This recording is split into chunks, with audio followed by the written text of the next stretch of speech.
आप आप बैठे नहीं हैं सर चेयर पर जी? ना मैं चेयर पर ही हूँ। हाँ अभी आ गई। आ गए आ गए आ गए। ठीक ठीक। तो थोड़ा सा एक समस्या हुई थी यहाँ पर नए इसमें। हाँ, हम हाँ पहले ज्वाइन किए हैं। हाँ अभी लोग आ रहे हैं, अभी तो 5 मिनट अभी और है सर। हाँ बिल्कुल, आपके पीछे कई पंछी हैं, कई पक्षी हाँ, हैं। हाँ, वो नीलकंठ है सर, आज का दिन शुभ होता है। अरे नीलकंठ बड़ी भैया, जो नीलकंठ देख लेगा दशहरे के दिन, उसका तो न्यारे न्यारे है।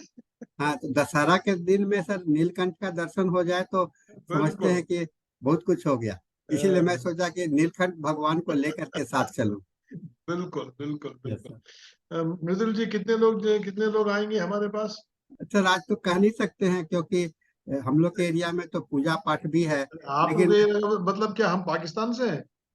जी क्या हम पाकिस्तान से हैं? नहीं पूजा सर, तो हमारे यहाँ भी हो गया भाई। नहीं सर, मैं पाकिस्तान से नहीं हूँ सर। नहीं, आपने कहा ना हमारे यहाँ होता है, हर जगह होता है भैया। हैप्पी हर दशहरा। शुभ संध्या, शुभ संध्या। शुभ संध्या और हैप्पी दशहरा सर। हैप्पी हम विजयदशमी। अंग्रेजी नहीं बोलते हैं, अच्छा। हिंदी में बोलिए, हिंदी में संभाषण कीजिए। विजयदशमी की हार्दिक शुभकामनाएं। हाँ ऐसे बोलो ना, कुछ मन को आनंद भी आए, लगे मैं भारतवर्ष में हूँ। हाँ सर, बिल्कुल बिल्कुल। दीपमाला जी कैसे हैं आप? कहाँ प्रैक्टिस करती हैं, किस जगह? सर मैं गया में करती हूँ। अच्छा सर मैं, गया में हो? हाँ आपसे मिली हूँ। अरे वाह वाह, गया तो अपना ही जगह है भाई। हाँ हाँ, आए हुए हैं गया में, मैं आपसे माला जी, मिली। यस दीपमाला सर। जी, पटेल साहब के विषय में मत बताऊं, ये केवल हिंदी नहीं बोलते हैं, ये दुनिया का सारा भाषा बोलते हैं। हाँ, बहुत बहुत सारा लैंग्वेज है भाषा में इनका। बात कीजिए तो उस भाषा में बोलेंगे सर। भैया देखो, भारतीय होने का एक तो कमी प्रमाण होना चाहिए। तो यस सर। जितनी भाषाएं हो और उसी मतलब पद्धति में बोलनी चाहिए, उसमें खिचड़ी नहीं करनी चाहिए, बिल्कुल है सर, ना? बिल्कुल सर। चलिए, आपके वो केरल वाले आ गए हैं? हाँ, अभी नहीं आए सर। कुरूप साहब भी नहीं आए हैं। हाँ अच्छा, उनका नाम कुरूप है। डॉक्टर श्रीधर कुरूप। अच्छा श्रीधर कुरूप। श्रीधर कहा तो ठीक है, वो कुरूप का अर्थ कुछ और होता है हमारी भाषा में। आप तो समझते हैं। मैं नहीं समझता सर। ओ अच्छा, हिंदी में, हिंदी में। आप वास्तव में राजकारण के योग्य हो। बड़ी सर अच्छी वो बात है। अगली वाले ग्रुप नहीं सर है, उनका नाम है ग्रुप। वो कुरूप भी नहीं है, वो कुछ और उसका उच्चारण है, हम लोग उसको कुरूप बोलते हैं, लेकिन कुछ उच्चारण उनका अलग है। KURUP है सर। चलिए श्रीधर बोलेंगे और क्या, कम से कम यस सर। लक्ष्मी जी के पति विष्णु जी हैं, श्रीधर हैं। Yes sir, yes sir. Doctor Faridi ji भी आ गए। अरे फरीदी जी भी आ गए। हाँ हाँ, फरीदी जी, फरीदी वेलकम अमीन, फरीदी जी। डॉक्टर फरीदी अमीन,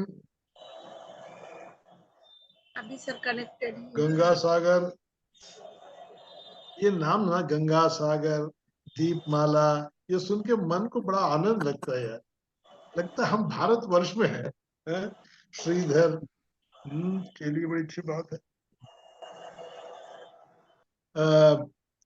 रुदुल जी, आपके मतलब ध्यान के लिए हम बता दें, यस सर। 26 नवंबर को हम एक सर, कार्यक्रम करने वाले हैं, एक वेबिनार होगा, हाँ हाँ। The Indian constitution which is anti Indian. Anti Indian constitution which is anti Indian. Anti Indian. तो मैं भाग लूंगा सर उसमें। अरे आप मुझे अवश्य लिंक। भाग ले, मैं चाहता हूँ लोग भाग ले, मैं चाहता हूँ लोग मुझे डांटे, कुछ करे, पत्थर तो फेंके। ऐसे कम लोग मिलते हैं जो पत्थरों का स्वागत करते हैं। बिल्कुल बिल्कुल। अरे भैया देखो, जो सत्य वचन बोलेंगे तो कोई ना कहीं किसी को चोट तो आएगी ही आएगी। भी लेकिन लैंग्वेज सर, जानते जो हैं। कहते हैं कि सत्य बड़ा कड़वा होता है, तो उसको बोलने पर तो थोड़ा सा चोट लगती ही है सर। लगते ही लगते, जो सत्य हो उसको लोग सीधी तरह से झेलते नहीं है, स्वीकार नहीं करते। Yes sir, yes sir. Ram Ram Prasad ji, शुभ संध्या। सर आप आप भोजपुरी भी जानते हैं? आप म्यूट हैं? इंट्रो पढ़ रही हूँ, आप सर भोजपुरी भी। प्रणाम सर। अरे कहाँ जानते हो भाई, कहाँ कहत हो, हम कहा ऐसा ना बोला, हमारा दिल दुख है। क्या है ऐसे बात कर रहा था? देखिए दीपमाला जी, अब मैंने कहा ना कि जिस भाषा में बुलवा लीजिए पटेल साहब उस भाषा में बोलेंगे। ये का हमका बहुत दुख हुई गवा। कैसन बोलो हो डॉक्टर दीपमाला जी? हमका नहीं पहचाना तो का? हमको नहीं आता है बोलने के लिए, इसलिए हम नहीं रिप्लाई कर पाएंगे। रिप्लाई नहीं, उत्तर नहीं दे पाएंगे। हिंदी नहीं दे पाएंगे, जहां नहीं। तक हो सके हिंदी। चलिए, बड़ी अच्छी बात है। हमारा इंडिया जो है भारतवर्ष हिंदी है, हिंदी बोलना हाँ, चाहिए। बिल्कुल हिंदी का स्वागत है। और बिल्कुल। आप जैसे विद्वान आदमी बहुत निश्चित बहुत तौर पर बार धन्यवाद बार जो है राम प्रवेश कहेंगे। जी, बहुत बहुत डॉक्टर चलिए, बहुत पटेल, धन्यवाद बहुत आपका। डॉक्टर पटेल सर केवल होम्योपैथिक डॉक्टर नहीं है, ये वेद के भी ज्ञाता हैं। नहीं भाई, वेद के भी इसमें थोड़ा ज्ञाता प्रवेश हैं, रखते हैं, बहुत बस ज्यादा इतना ही है। इंटरेस्ट है इनको इन सब चीजों में। और मैं आज पहली बार नहीं देख रहा हूँ, मैं बहुत दिनों से घुमा हूँ इनके साथ। मॉस्को भी गए थे मैं इनके साथ, है ना सर, बिल्कुल याद है ना? अच्छा बिल्कुल अच्छा। मॉस्को का बिल्कुल यात्रा। बिल्कुल। यस सर सर, यस का सर। मैंने लाइफस्टाइल डिजॉर्डर सेमिनार यहाँ गया में किए थे, बहुत अच्छा था वो, मुझे अभी भी याद है।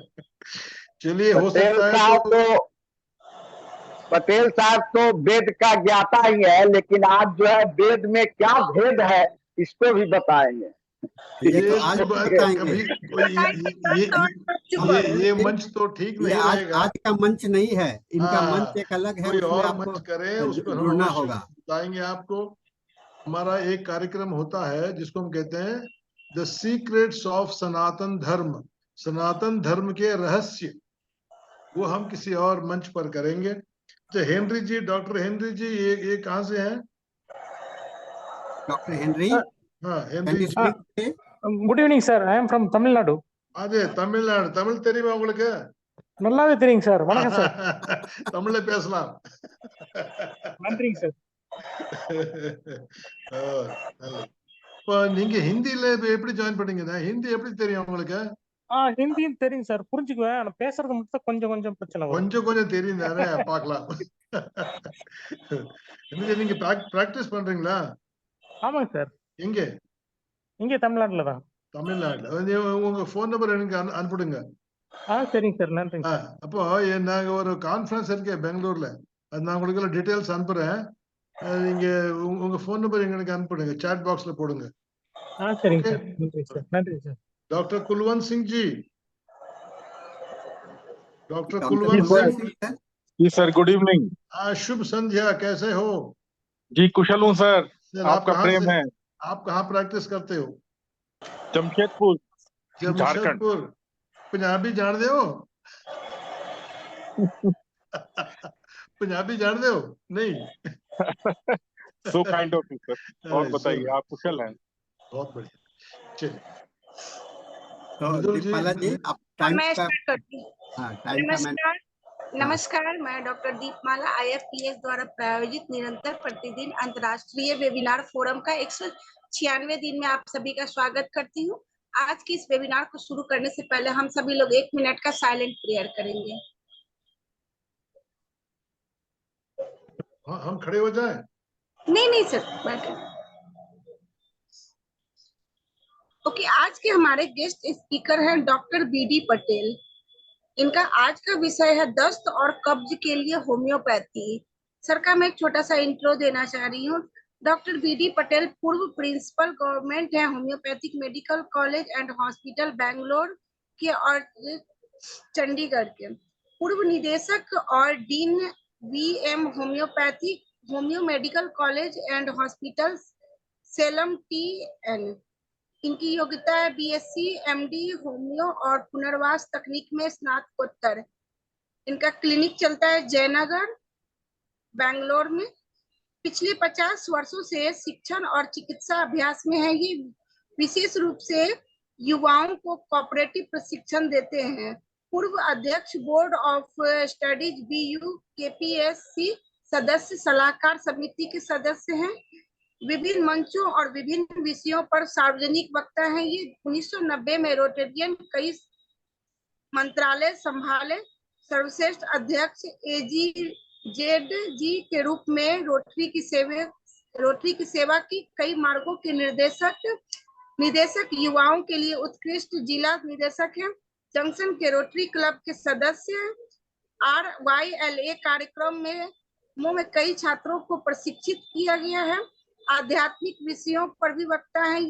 ये बहुत सारे लैंग्वेज बोली बोलते हैं, हिंदी, उर्दू, कन्नड़, तेलुगु, मराठी, गुजराती, तमिल, मलयालम, पंजाबी, मारवाड़ी, भोजपुरी, बंगाली, अंग्रेजी, संस्कृत आदि इनकी ये भाषाएं बोलते हैं। हाल ही में NTR 100 जन्मदिन समारोह समिति में अध्यात्म रत्न प्राप्त हुआ है इनको।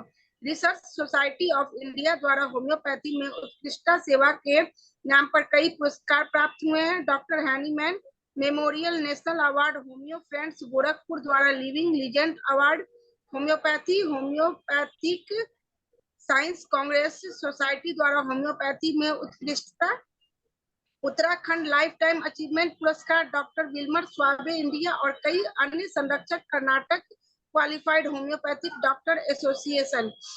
अब संपूर्ण मानवता की सेवा में रोगियों के इलाज और वेदों, उपनिषदों के अध्ययन और उपनिषदों की सही व्याख्या के लिए जीवन समर्पित कर दिया है इन्होंने। कई संगठनों, मंदिर, रोटरी, कॉलेजों और युवा संघों में प्रवचन देते हैं ये। So doctor BD Patel sir, आपका IFPH मंच पे बहुत बहुत स्वागत है। Over to you sir. हम आगे जाने से पहले एक निवेदन है, पिछली बार हमने किया, कई डॉक्टर्स हैं जो अलग अलग नगरों में अपना प्रैक्टिस करते हैं, शहरों में प्रैक्टिस हैं। आप कृपया चैट बॉक्स में अपना नाम, शहर और फोन नंबर, दूरवाणी संख्या डाल दें ताकि हमको कभी संपर्क करना पड़ जाए तो हम संपर्क करेंगे। एक और सबसे अच्छा, क्या हम अपना PPT स्टार्ट कर सकते हैं? Yes sir, yes sir. आज का विषय है मलबद्ध और शौच। जब मैंने ये हमारे कुछ मित्रों से मैंने बात बताई थी तो बेगूसराय से हमें किसने फोन किया, सर ये क्या शब्द है, मलबद्ध और शौच क्या होता है? तो मैंने कहा भैया इसको हम कहते हैं दस्त और कब्ज। हाँ तो ऐसा कुछ कहो ना। मैंने कहा और कोई इसको सरल भाषा में, मैंने कहा कंस्टिपेशन और डायरिया। तो कहते हैं भैया ऐसे हिंदी में बोला करो, पता नहीं कौन सी भाषा में बोलते हो आप। कंस्टिपेशन और डायरिया आज का विषय है, तो हम लोग थोड़ा लेंगे। और उसके पहले आप सब लोगों को विजयदशमी की शुभकामनाएं, सारे देशवासियों को और जो सुनने वाले हमारे मित्र हैं सबके लिए, सबको विजयदशमी की शुभकामनाएं। हम पहले एक थोड़ा सा केस दिखाना चाहते हैं, आप सब लोग इसको देखिए। ये है एक छोटे बच्चे का जो फोटो है, ये 6-7 महीने का है और ये जो है कम से कम 10-12 साल पहले लिया हुआ फोटो था, क्योंकि वो बिल्कुल ठीक नहीं, मोबाइल से निकला हुआ है हमारे एक पेशेंट का। तो ऐसे स्थिति में हम लोग क्या औषध दे सकते हैं, इस पर विचार कीजिए और मुझे 1-1.5 मिनट के अंदर चैट बॉक्स में डाल दीजिए आप अपना नाम, फोन नंबर और शहर लिखकर, और दवाई क्या दे सकते हैं हम। ये है स्थिति, बच्चे को शौच हो रहे हैं लगातार, एक घंटे में 5-6 बार हो रहा है और बिल्कुल बदबूदार। अब आप देख लीजिए कंडीशन कैसा है, पूरा जो चर्म है वहां से उखड़ गया है, फोड़े हो गए, फुंसी हो गए। और आप ये अपेक्षा कीजिए, ये थोड़ा सा आप विचार कीजिए बच्चे की हालत क्या होगी, कितना चीख रहा होगा, कितना रो रहा होगा, और उसके साथ में माँ कैसी होगी। ये पेशेंट जो है अस्पताल में एडमिट था 5-6 दिन से, कई दवाइयां दी गई एलोपैथी हॉस्पिटल में, कोई अंतर नहीं पड़ा और दिन ब दिन बढ़ता जा रहा है।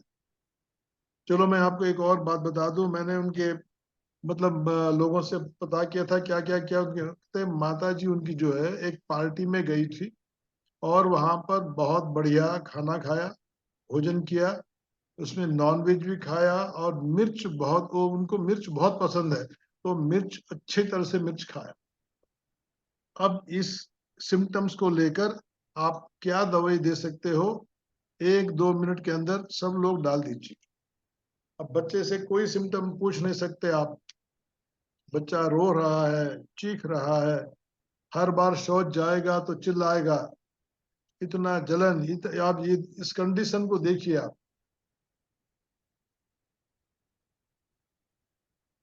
चैट बॉक्स में जो भी डॉक्टर्स दवाई का नाम लिखेंगे वो अपना फोन नंबर और नाम और प्लेस, कहाँ से हैं आप, वो लिख दीजिए, किस शहर में प्रैक्टिस करते हैं। डॉक्टर दीपमाला जी, कुछ चैट बॉक्स में दिख रहा है आपको? हाँ, दीपमाला जी ने लिखा है क्रोटन टिक। क्रोटन टिक, वेरी गुड। और कोई? थोड़ा सा हम लोग प्रयास करेंगे, अच्छा लगेगा। Acid nitric, Ganga Singh ji, very good, बहुत बढ़िया। और कोई औषध? देखिए, चलिए कोई बात नहीं, अभी हम लोग देखते हैं। और इसका अगला पिक्चर देख लीजिए आप।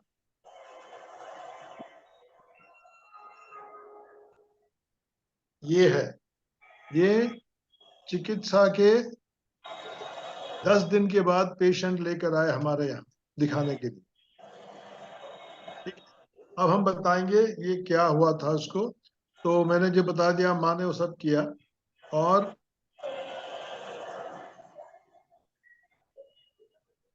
वो जलन तो हो ही रहा था, और बच्चा रो रहा था, चीख रहा था। तो माँ को भी ऐसे ही सिम्टम थे कि उसको भी लूज मोशन हो रहा था, जलन हो रही थी, सब कुछ था। हमने दिया सल्फर 10 mg, 3 डोजेस, बच्चे को नहीं माँ को दिया, और ये आप देख लीजिए 10 दिन में कितना अंतर पड़ गया। अब आप पूछेंगे सल्फर क्यों दिया? सल्फर इसलिए दिया, माँ ने बहुत ज्यादा मिर्ची खाई, बहुत मसाला खाया, और ये जो चर्म जो है पूरा फट फट के ये हो गया, अल्सरेशन भी होता है। सल्फर कोई भी नहीं सोचता ऐसे कंडीशंस। अधिकांश हम लोग नाइट्रिक एसिड बिल्कुल सही है, एक और दवाई है मर्क्यूरी करोसिवस, मेरकॉर, वो भी सोचते हैं, नाइट्रिक एसिड सोचते हैं, मर्सोल भी सोचते हैं। बिल्कुल सही सोचा आपने, आर्सेनिकॉल भी काम करेगा इसमें। लेकिन उसकी जो बेसिक थी, वो मिर्ची बहुत ज्यादा खाई और उसका कंडीशन था। और हमने दवाई बच्चे को नहीं दिया, माँ को दिया, क्योंकि केवल माँ का दूध ही पी रहा था बच्चा। ओके, चलिए अब आगे चलते हैं। कंस्टिपेशन है ये, और ये डायरिया, लूज मोशन क्यों होते हैं? क्योंकि जब पानी की मात्रा बहुत अधिक होती है शौच में, तो लूज मोशन होता है। नॉर्मल में क्या होता है, पानी वापस पुनः अब्जॉर्ब हो जाता है। बहुत ज्यादा अब्जॉर्ब होने से कॉन्स्टिपेशन होता है, बहुत ज्यादा पानी मल में रहने से लूज मोशन, डायरिया, दस्त होते हैं। सल्फर, अधिकांश सल्फर बहुत कम लोग कब्ज या शौच में प्रयोग करते हैं। इसका कैसा होता है? मलबद्ध कब्ज, मल पैखाना जो भी कहते हैं, सख्त और काला, सूखा जैसे जला हुआ। दर्द के कारण बच्चा शौच जाने से डरता है और शौच नहीं करता, या दर्द के कारण वह प्रयास ही नहीं करता। गुदा पूरा लाल और पेशेंट हर समय खुजाता रहता है। ये उससे कुछ कंडीशंस है। और मुख्यतः बच्चों को आजकल बहुत पेशेंट्स आते हैं हमारे पास, जो बच्चा के सर 1 सप्ताह हो गया, 4 दिन हो गया, 5 दिन हो गया, बच्चा शौच नहीं करता। तो सब लोग जनरल जो दवाई, साधारण दवाई सोचते हैं, नक्सवामिका, बरयोनार, सब कुछ सोचेंगे, लेकिन इसको कोई नहीं सोचता। बहुत कम लोग सल्फर का प्रयोग करते हैं। सल्फर का प्रयोग होना चाहिए, करना चाहिए, क्योंकि ये मायाजमेटिक बेस पे काम करेगा, जो है it will activate the मायाजम which is sleeping, और से होगा। भूख बिल्कुल नहीं लगती या भूख बहुत लगती है, दोनों कंडीशन होते हैं इस सल्फर पेशेंट में। कभी कब्ज कभी दस्त, बदल बदल कर होता है। सुबह सुबह शौच लगना, कई बार दर्द रहित भी होता है, बिना दर्द के भी शौच होता है। बिस्तर से उठकर भागना पड़ता है। चलो हम आपको इसका नहीं, मैं इसके पहले एक बात बता दूं।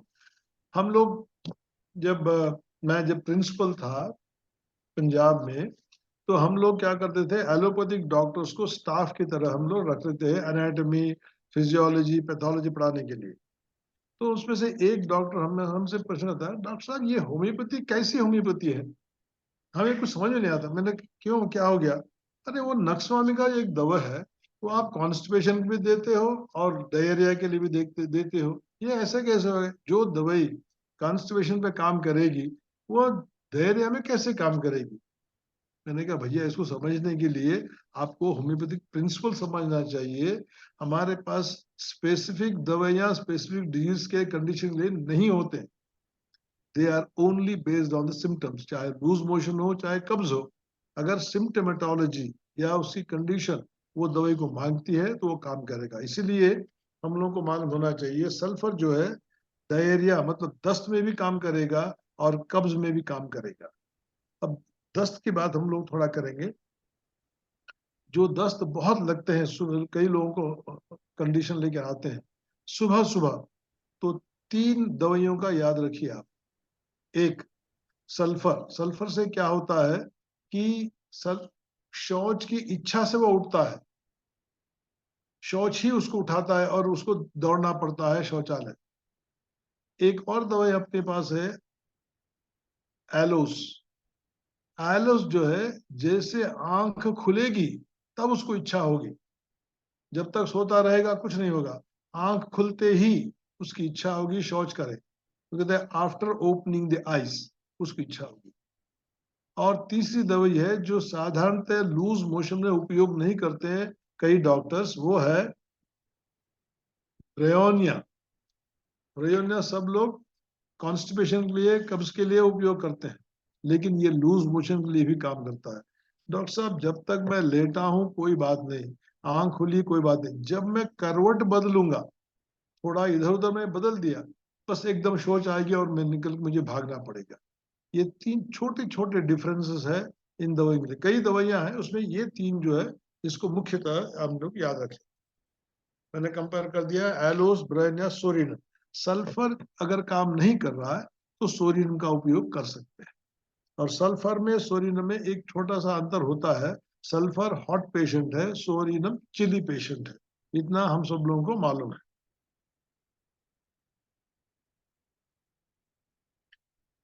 अब अगला दवाई है नक्स वामिका, जो अधिकांश लोग हम लोग प्रयोग करते हैं।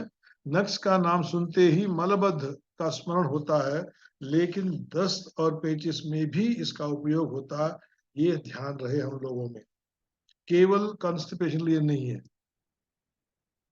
मलबद्ध और दस्त बदलते रहते हैं, कभी ये तो कभी वो, कुछ दिन कॉन्स्टिपेशन होगा कुछ दिन लूज मोशन होंगे। भोजन के बाद पैंट ढीली करनी पड़ती ही है, ये सब लोग हम लोग को मालूम है। भोजन के बाद पैंट ढीली करने में कई दवाइयां हैं, नक्सवामे का एक है, लाइकोपोडियम एक है, चाइना एक है, कार्बोवेज एक है, पल्सटिल्ला भी है। लेकिन इसकी खासियत है खाते ही पैंट लूज करना है और पेट भारी भारी होने से बचना है। और एलोपैथिक दवाइयां जो बहुत अधिक खाते हैं उसके बाद कब्ज हो, उसके बाद या दस्त लगे, तो नक्सवामिका उसमें से एक दवाई है। कई दवाइयां उसमें एक दवाई नक्सवामिका है। शौच के बाद कुछ देर तक पेट का दर्द और भारीपन बिल्कुल कम हो जाता है, लगता है यार अब अच्छा लगता है। शौच हो या थोड़ा गैस निकले या कुछ भी हो तो भारीपन कम होता है। अब लाइकोपोडियम में कम नहीं होता, कार्बोवेज में गैस निकलने से कम होता है, और चाइना में गैस निकलने से भी कम नहीं होता।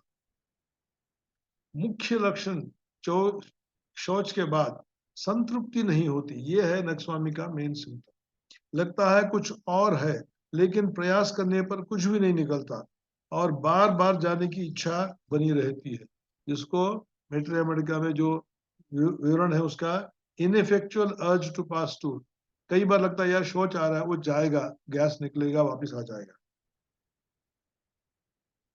तो ऐसे कई बार होता है कि यार नहीं नहीं, लूज मोशन में भी होगा, लगता है अभी शौच आए, दौड़ेगा, जाएगा, बैठेगा, कुछ नहीं होगा, वापस आ जाएगा। अगर बैठ भी गया तो थोड़ा सा एक दो टुकड़े निकल आएंगे। और ये जो सिम्टम है इसको हम लोग बोल रहे थे इनइफेक्चुअल अर्ज टू पास स्टूल। इच्छा होती है शौच जाने की लेकिन शौच निकलता नहीं है। शौच इच्छा बिल्कुल नहीं होता, अगर ऐसी कंडीशन है तो नक्ष स्वामी का वहां पर हम लोग नहीं देते। कुछ ना कुछ शौच के बारे में उसको इच्छा बार बार हो, कम हो, कुछ ना कुछ होना चाहिए। Absence of all desire for defecation is contraindication to नक्स्वामिका। अब हम लोग ब्रायनिया लेंगे। ऐसा लगता है सारा जीर्ण कोश सूख गया है और ड्राइनेस ऑफ डाइजेस्टिव कैनाल, ये हम लोग पढ़ते हैं। सारा शरीर भी, होंठ फटे, जीभ सूखा, प्यास ही प्यास, सारा शरीर मतलब एलिमेंट्री कैनाल जो जीर्णाशय पूरा सूख गया, उसमें पानी नहीं है। ड्राइनेस इसका एक मेन सिम्टम है ब्रायनिया का, चाहे डायरिया हो, चाहे लूज मोशन हो, चाहे कोई कंडीशन हो। इसके कारण मलबद्ध कई दिन तक शौच का नामो निशान नहीं और इच्छा ही नहीं, भूख भी एकदम बंद। भूख होती ही नहीं, भूख लगती ही नहीं। सर कितने दिनों से मैंने भोजन भी नहीं किया सर, ठीक भूख लगती नहीं, हजम नहीं होता, मैं क्या करूं। अब इसका एक अपोजिट कंडीशन है, इसका एक उल्टा है। कई दिनों से मलबद्ध है, शौच की इच्छा नहीं है, शौच नहीं जा रहा, लेकिन भूख अच्छी लग रही है या भूख अधिक लग रही है, तो दवाई है सेपिया। इसको ना भूलें। सेपिया बहुत कम लोग कंस्टिपेशन में देते हैं या डाइजेस्टिव सिस्टम पर देते हैं, लेकिन ये सिम्टम मुख्य है उसका कि कई दिनों से शौच तो गया नहीं, लेकिन भूख में कोई अंतर नहीं है, भूख उसी तरह लग रही है और कभी कभी तो अधिक भी लग रही है। प्यास बहुत अधिक लगती है, अधिक पानी चाहिए। ये सिम्टम आर्सेनिक में भी है, लेकिन आर्सेनिक में थोड़ा पानी चाहिए और ब्रायनिया में पेट भर, मतलब एक गिलास आधा गिलास अच्छी तरह से पानी पिएगा। मलबद्ध में बकरी की मेंगनी की तरह शौच छोटे छोटे टुकड़े में निकलता है। बड़ी मुश्किल से 3-4 दिन के बाद हो जाएगा, बैठेगा, बड़े रोते रोते टुकड़े टुकड़े निकलेंगे बकरी की मेंगनी पे। अब ये देखो बकरी की मेंगनी कैसी होती है। जो खाते पीते हैं तो उनको तो पता है, जो नहीं खाते हैं उन लोगों को देखना चाहिए। गर्मी में दस्त इसकी खासियत है। गर्मी में लूज मोशन, डायरिया ये होगा तो ब्रायनिया उसमें भी काम करेगा। मुख्यतः गर्मी, गर्म मौसम बहुत गर्म है तो ठंडा पानी पी लिए, कोका कोला पी लिया, फ्रूट जूस पी लिया। उसके बाद डॉक्टर साहब उसके बाद मुझे ना शौच लगने लग गए, दस्त लगने लगे। वैसे उसके पहले मैं बिल्कुल ठीक था। ब्रायनिया एक दवाई है, ब्रायनिया आर्सेनिकाल 2-4 दवाइयां हैं, उसमें आपको अंतर करना है। सबसे अधिक शौच सुबह ही, बिस्तर पर थोड़ा सा करवट बदलने पर शौच की इच्छा। मैंने पहले बताया कि जैसे अगर लूज मोशन हो रहा तो सुबह अर्ली मॉर्निंग डायरिया में ये एक अधिक दवाई है जो काम करती है। इसकी यही सिम्टम है कि आंख खोलने पर कुछ नहीं, बिल्कुल ठीक ठाक है, लेकिन जैसे करवट बदलेगा इधर उधर शौच की इच्छा होगी। मतलब लीस्ट मूवमेंट अग्रवेशन, ये सिम्टम को यहाँ हम लोगों ने अप्लाई किया है। शौच बिल्कुल गटर की पानी की तरह गंदा होता है, लूज मोशन में ये हाल होता है। जैसे हमने देखा कब्ज में क्या होगा, बकरी की मेंगनी की तरह, और लूज मोशन में गटर गंदा, बिल्कुल जैसे गटर का पानी चल रहा है वो। अब एलियम सोक्रोटिना एलोस को तो हम लोग लेंगे, सब लोग सोचते हैं इसके बारे में। गैस निकलते समय शौच होने का डर, ये एक मुख्य सिम्टम है इसका। हर समय यही डर है, अधिक गैस निकलेगा और थोड़ा शौच होगा। शौचालय दौड़कर जाना पड़ता है, रोक नहीं सकता, वो भी तुरंत भोजन के पश्चात या पानी पीने के पश्चात, कुछ भी मुंह में गया, कुछ उसने कुछ खाया, कुछ पानी पिया, तुरंत दौड़ के जाना पड़ता है। और ये है एलोस का सिम्टम। यहाँ पर बर्निंग वर्निंग कम होती है। अगर बर्निंग होती है तो सल्फर और आर्सेनिकाल ये दोनों अधिक वहां पर इंडिकेट हो। सुबह नींद से उठते ही तुरंत जाना पड़ता है, आंख खुलते ही शौच की इच्छा। मतलब ये हमने पहले बता दिया। शौच कब हुआ ये भी पता नहीं चलता, कभी कभी ऐसे ही हो जाता है। और आंव के साथ शौच करते समय भूख लगती है, ये एक अलग सिम्टम है। लेकिन जैसे ये लूज मोशन या दस्त के साथ आंव निकलता है, मतलब सम इन्फेक्शन इज हैपनिंग। पेट में भारीपन, निचला हिस्सा बहुत भारी लेकिन शौच नहीं होता, ये मलबद्ध में इसका शिकायत है। मतलब एलोस जो है मलबद्ध में भी काम करेगा और लूज में। हमारी दवाइयों का ये मुख्य लक्षण है कि ये कॉन्स्टिपेशन में भी काम करेगा और वही दवाई आपको कब्ज लूज मोशन में भी काम करेगा, लेकिन सिम्टम्स वही होने चाहिए जो दवाई के हैं, अलग अलग। इसको मांस बिल्कुल पसंद नहीं, नॉन वेज बिल्कुल पसंद नहीं है, और नॉन वेज खाने से इसको लूज मोशन अधिक होता है। एल्यूमिना एक दवाई है जो हर सब कॉन्स्टिपेशन सोचते हैं। बूढ़ों का मलबद्ध, जिसकी उम्र 70 के ऊपर हो गई है, जैसे हम लोगों की उम्र, बूढ़ों का मलबद्ध, गुदा में शक्ति नहीं है कि मल को बाहर फेंके, ये हाल है। मल जमा हुआ है, स्टूल जमा हुआ है, लेकिन वो शौच बाहर निकलने का नाम नहीं लेता क्योंकि उसमें शक्ति नहीं है।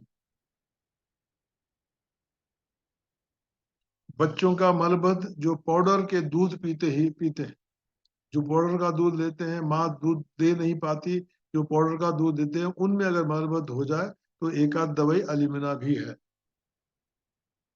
सख्त काला सूखा, शौच की बिल्कुल इच्छा नहीं है, जैसे हम लोग ब्राह्मण्य में देखें उसी तरह इसमें भी होता है। कई दिन तक इच्छा नहीं होती और शौच करने की शक्ति भी नहीं जब तक बहुत मल जमा नहीं होता, और शौच कितना भी नरम हो उसे निकालने में बहुत जोर लगाना पड़ता है। Soft stool needs great straining, ये इसका सिम्टम है, ये मेन सिम्टम है। चाहे कब्ज हो, चाहे दस्त हो, कुछ भी हो, अगर ये सिम्टम है कि शौच निकालने के लिए, नरम शौच को निकालने के लिए भी बहुत जोर लगाना पड़ता है, बहुत बल लगाना पड़ता है, तो एल्यूमिना एक दवाई। और आलू इस व्यक्ति की अवस्था अस्वस्थ कर देता है। आलू इसको बिल्कुल नहीं जमेगा, समोसे ये खा नहीं पाएगा, समोसा खाएगा लेकिन उसमें से आलू निकाल कर खाएगा। अजीर्ण वस्तु की इच्छा, जैसे कच्चा आटा, पेंसिल, चाकपीस, लवंग इत्यादि खाने की इच्छा होना है। Desire for unnatural things. मूत्र करते समय शौच होने का डर, ये एक अलग बात है। पेशाब करने के लिए बहुत श्रम करना पड़ता है, उससे शौच भी हो जाता है। इसको पेशाब में भी करने में भी इसको कठिनाई है, वो नहीं कर पाता है, उसके लिए इतना जोर डालेगा ताकि उसमें साथ साथ साथ शौच भी निकल आए। अर्जेंटम नाइट्रिकम, ये एक बहुत बड़ी मतलब अच्छी दवाई है जो बहुत लोगों को उपशमन देता है। बहुत अधिक एंजाइटी, शौच के समय भी, मीठे के बाद तुरंत शौच या दस्त लगना अर्जेंटम नाइट्रिकम का एक सिम्टम है। शौच करने के लिए भी इसको एंजाइटी है, उतावलापन, बहुत कुछ है, ये रेस्टलेस रहता है। बच्चों में दस्त, शौच पीले रंग का होता है, थोड़ी देर के बाद हरा हो जाना, ये सिम्टम बहुत ही प्रामाणिक और मुख्य सिम्टम है इसका। ये कई दवाई में नहीं मिलता, केवल इस दवाई में है। ये 3 मार्क्स का सिम्टम है ये। आप देखें, ये आपको कैसे पता लगेगा, आजकल जो पैड होता है, आप कभी कभी बच्चों के पैड लेकर आते हैं तो कहते हैं सर जब ये किया है हमने, थोड़ा मतलब देखा तो पीला था, जब पैड 1 घंटे 1.5 घंटे बाद निकालते हैं तो ये हरा हो जाता है। पहले क्या समय था, बच्चों को कपड़ा बांधते थे, आजकल तो पैड आ गए, और कपड़े में शौच हो गया तो निकाल के फेंक दिया, धोने के लिए रखेंगे, धोने के समय उसका रंग हरा हो जाता है। अगर ये सिम्टम आज भी कोई माँ बता दे आपको, तो सबसे पहले आर्जेंटम नाइट्रिकम का प्रयोग कीजिए और अवश्य काम करेगा। केवल दस्त को ठीक नहीं करेगा, बच्चे में बहुत परिवर्तन लाएगा। दस्त पानी की तरह, गैस बहुत अधिक और बहुत आवाज करते हुए निकलता है। पेट भारी, बदबूदार गैस निकलना, मीठे की इच्छा लेकिन मीठा लेते ही दस्त लगना, इस दवाई की खासियत है। तो इन 2-4 सिम्टम्स को हम पकड़ के रखेंगे तो आर्जेंटम नाइट्रिकम कब प्रिस्क्राइब करना है, कब देना है, इसका ज्ञान हमें हो जाता है। मानसिक रूप से अपसेट होने पर बहुत अधिक गैस निकलेगा। Mental upset leads to gas, ये अभी हम लोग कोरिलेट नहीं करते। अब ये सोच लीजिए आर्जन का है, जब ये मानसिक रूप से अपसेट हो गया या कहीं कुछ हो गया तो उसको गैस निकलेगी और बहुत आवाज के साथ। जब कभी बाहर जाना होता हो अर्जन का एंजाइटी के कारण शौच की इच्छा होती है, डकार और एसिडिटी दोनों भी होते हैं। बाहर जाना हो, कहीं किसी के पास जाना हो, डॉक्टर के पास जाना हो, स्कूल जाना हो, ऑफिस जाना हो, तो एक दो बार वो शौच कर कर जाएगा कि यार वहां जाए कुछ पीड़ा हुई, चलो यही शौच कर लेते घर में। तो ये एक इसका एक अलग लक्षण है जो एंजाइटी एट एन अपॉइंटमेंट, ये होता है इसका। खुली हवा की इच्छा, ही लव्स ओपन एयर, ये आपने देखा जनरेटर में। लविंग ओपन एयर एक अलग इसका मेन सिम्टम है जनरेटर। आर्सेनिक आल, ये इसको लोग कम उपयोग करते हैं, लेकिन इसका हम लोग अच्छी तरह से अगर हम जाने तो इसका भी प्रयोग कर सकते हैं। डिसेंट्री, शौच काला वर्ण, बहुत बदबूदार। लूज मोशन, स्पेशली मीट खाने के बाद, मांस मच्छी खाने के बाद, या कोई खट्टे चीज खाने के बाद, आइसक्रीम खाने के बाद लूज मोशन हो, काला हो, बहुत बदबूदार हो, बहुत अधिक थकावट, 2-4 बार जाएगा थक जाएगा, अधिक प्यास लेकिन पानी थोड़ा थोड़ा पीना, रात में अधिक शौच लगेंगे इसको। पेशेंट कहेगा सर रात में 12 बजे फोन आएगा, सर मुझे बहुत हो रहा है क्या करूं। भैया सुबह आ जा या आर्सेनिक का डोज ले ले और सुबह आके दिखा जा, ये हम लोग बोला। तो कुछ खाने के बाद या पीने के बाद उसको शौच लगना आवश्यक। खराब मीट खाने से समस्या, शराब का दुष्प्रभाव, क्योंकि आजकल शराब पीना इतना साधारण हो गया है। हर फिल्म में, हर कोई भी फिल्म देखो, लड़कियां पीती हैं, माँ पीती है, सास बहू सब पीते हैं। तो इसका प्रभाव समाज पर बहुत पड़ रहा है। तो इससे भी शौच लगता है। इसको पूछ लेना चाहिए क्या भैया रात में कितने कितने पैक पिए। सर मैंने ज्यादा नहीं 3-4 पैक पिए, बस सुबह 10 लग गए। साथ में मीट खाया, हाँ जी मीट खाया, बस। गुदा के आसपास का चर्म सूजा हुआ और फटा हुआ, जख्मी, जिसे मैंने दिखाया था ना उसमें, उसी तरह होता है। शौच में खून भी आ सकता है, बहुत गंदी बू, जैसा सड़ा हुआ गोश्त, जो मीट है, जो स्पॉइल्ड मीट होता है उसका बदबू आता है, उसी तरह कभी कभी शौच में होगा। Because arsenic alb is very destructive, बहुत कुछ निकालेगा ये। एंजाइटी के कारण भी दस्त हो सकते हैं, या कोई परेशानी, मानसिक चिंता, कुछ भी हो, अगर कोई और दवाई काम नहीं कर रही है और साथ में आपको ये सिम्टम मिल जाए तो आर्सेनिक के कुछ डोज लीजिए और वो ठीक हो जाएगा। दस्त के साथ उल्टी भी हो सकती है, मतलब vomiting and diarrhoea together is one of the indications for arsenic. कई भोजन के पदार्थ से दस्त हो सकते हैं, आइसक्रीम मैंने बताया ना, या कोल्ड ड्रिंक के तुरंत शौच या दस्त हो तो आर्सेनिक। वैसे आप लोगों को गाइड करना चाहिए, ये कोल्ड ड्रिंक नहीं पीना चाहिए, ये बहुत नुकसानदायक है ना। हम लोग कास्टिकम लेंगे, कास्टिकम में बहुत कम लोग इसका उपयोग करते हैं, लेकिन हम लोग को जानकारी हो तो हम लोग उपयोग करेंगे। पतला और नरम शौच, बतख की शौच की तरह, शौच चमकता हुआ जिसमें आम लगा होगा, मतलब कॉन्स्टिपेशन होगा, ड्राई स्टूल्स निकलेंगे और देखेंगे तो शाइनिंग होगा।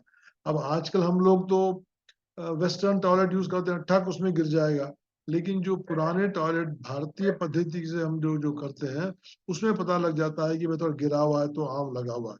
अगर आपको ये देखने पता लग गया कि शौच के साथ आम लगा हुआ है और बहुत कठिन से निकल रहा है तो कॉस्टिकम को सोच सकते हैं। शौच खड़े होकर करना पड़ता, ये इसकी अपनी अलग खास विशेषता ये है कि स्टूल्स निकलेंगे खड़े होने पर ही, इतना सख्त, इतना कॉन्स्टिपेशन, पैरालिसिस, गुदाई के स्थान का पैरालिसिस हो गया पूर्ण रूप से, तो ऐसे इसमें कॉस्टिकम को भी सोच सकते। बाहर निकलने की क्षमता नष्ट हो गई है, इसलिए खड़े होकर बहुत जोर लगाकर शौच को निकालना पड़ता है।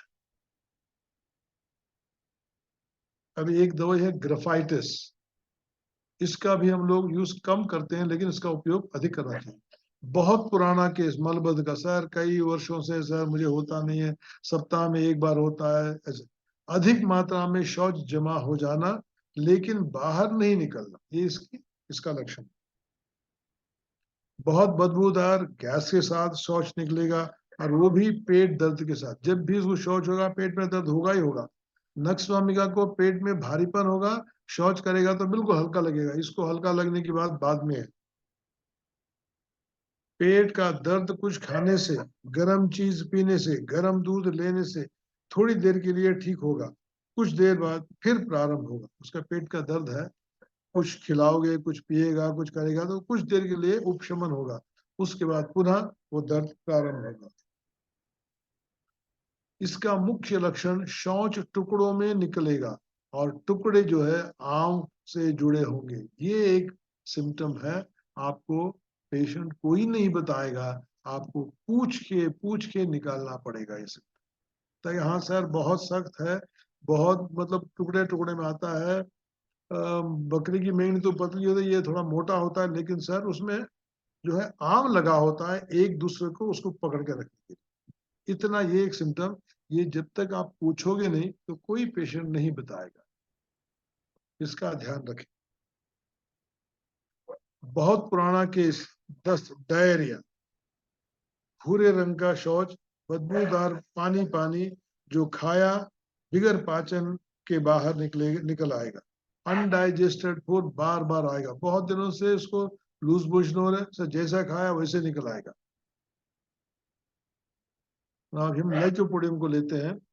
मलबद्ध के साथ नीचे का पेट भारी रहेगा हर समय, शौच करने के बाद भी भारी रहेगा, और गैस नीचे से निकलेगा, इसकी खासियत। और वो भी शाम के समय 4 से 8 के बीच में बहुत जोर से गैस निकलेगा, और वो भी आवाज के साथ। कई लोग आपको साधारणतः मिलते होंगे, सर शाम को गैस बहुत बनती है सर और निकलता है सर, हम कहीं मीटिंग में बैठे हैं, हम क्लिनिक में बैठे हैं, आवाज के साथ निकलता है सर, कुछ कीजिए। और लाइकोपोडियम के कुछ और लक्षण आप लोग थोड़ा जानते भी होंगे, तो उसको उस सिम्टम देखो मिल जाए तो दे दे। गैस डिसेंडिंग कोलन में रहेगा, मतलब लेफ्ट साइड में गैस रहेगा, ये आप एक बड़ी विशेष इसका लक्षण है।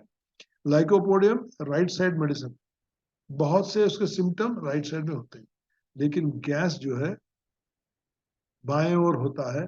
आप जब उसको ऑस्कल्टेट करते हैं, पेट को दबाकर या देखते हैं, तो बाएं ओर अधिक होता है, दाएं ओर कम होता है। और इसका उल्टा जो है नेट्रम सल्फ, जो लेफ्ट साइड रेमेडी है, लेकिन उसमें दाएं ओर बहुत गैस होता है। भूख जम के लगेगी, लेकिन बहुत थोड़ा खाने से ही पेट भर जाएगा।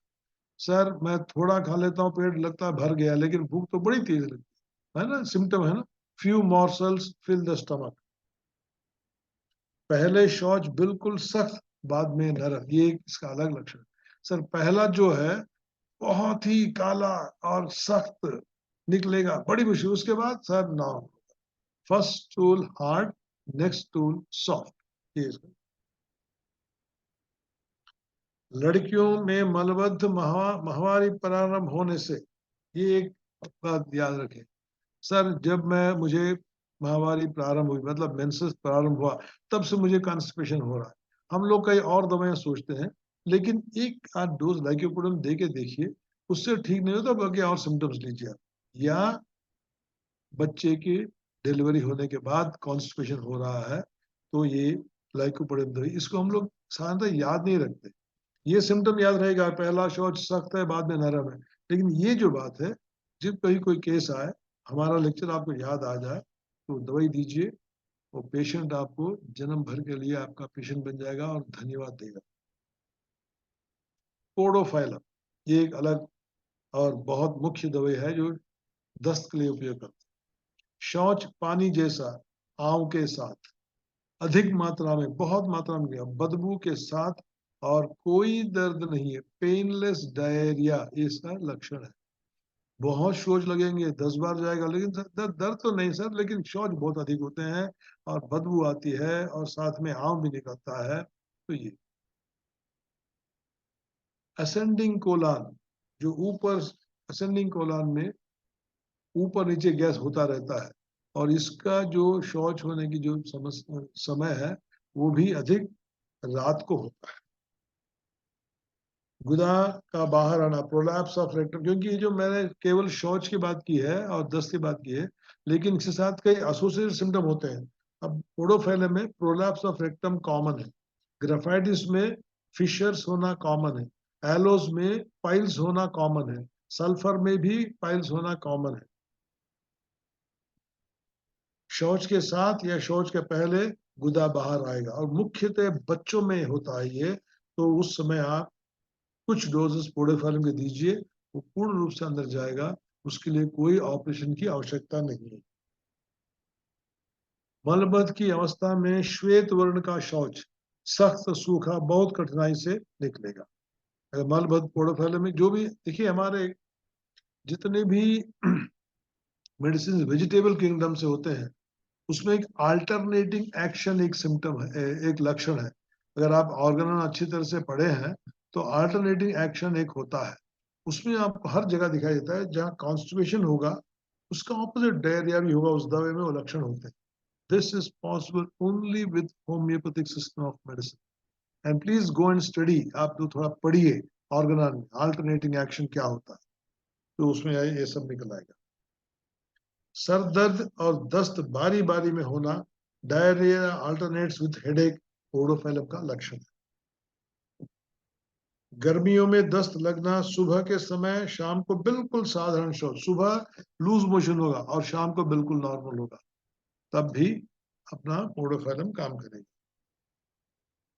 पल्सटिला, पानी पानी शौच रात में अधिक, फलों के बाद, और वो भी कच्चा फल खाने के बाद शौच लगेगा, तो एक डोज पल्सटिला दीजिए आप। खासियत, दो शौच एक जैसे नहीं होते, हर अलग अलग रीति से शौच होते हैं, कभी पतला, कभी सख्त, कभी पीला, कभी हरा, कभी श्वेत, कभी बदबूदार, कभी साधारण।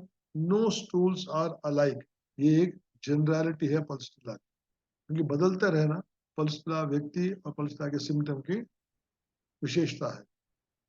भारी आहार खाने से पल्सटिला की आवश्यकता पड़ेगी, जैसे पार्टी में गए, भोजन किया, केक, पेस्ट्री, पोर्क, मिठाई, पता नहीं क्या क्या खा लिया सब, उसके बाद हो रहा है, फैट्स खा लिया बहुत अधिक, तो पल्सटिला एक डोज देकर दीजिए।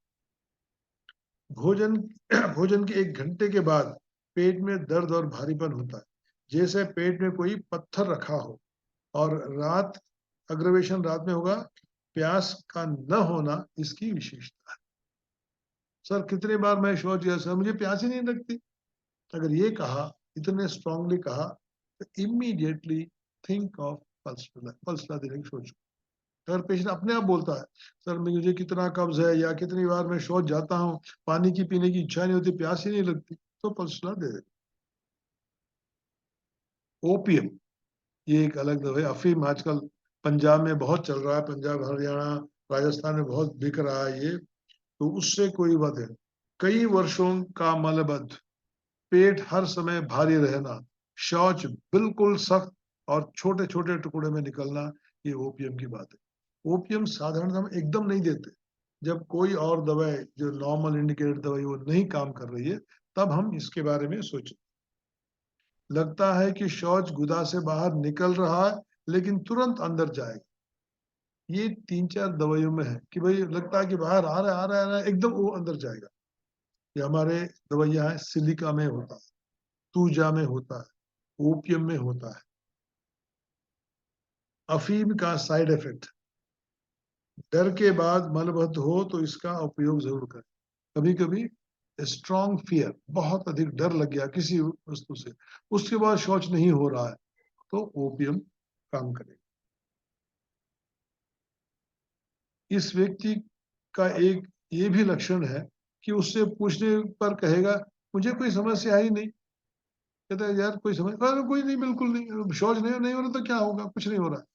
ये सिम्टम आर्निका में भी है। आर्निका का और ओपियम के अंतर ये है, आर्निका कहेगा सर बुलाओ डॉक्टर को, मैं मर रहा हूँ, किसी को कुछ करो, कहाँ करो।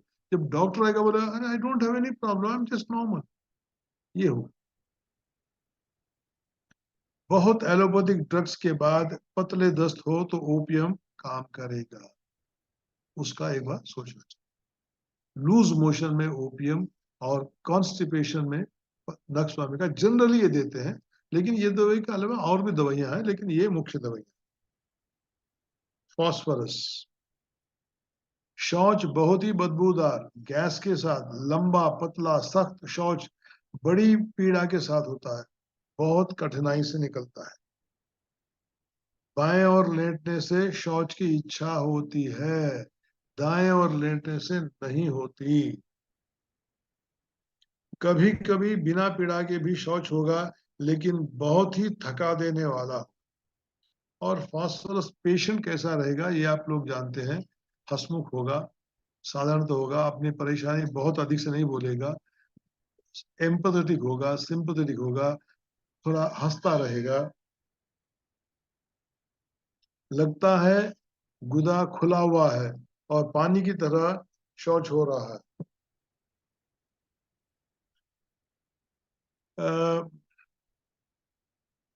खासियत, शौच साबूदाने की तरह, और वो भी ग्रे कलर का, बिल्कुल सफेद होगा या ग्रे कलर का होगा, हल्का वर्ण का होगा, तो फास्फोरस को सोचना चाहिए। मैं इसलिए ये दवाई मैंने लिया है।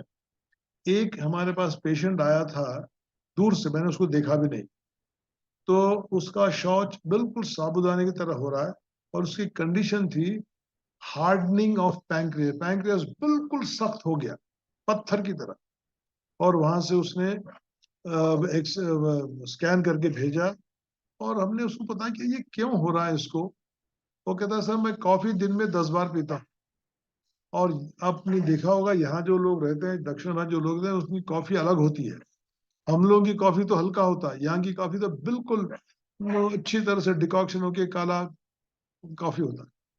वो कॉफी पी पी के उसने अपने पैंक्रियास बर्बाद कर।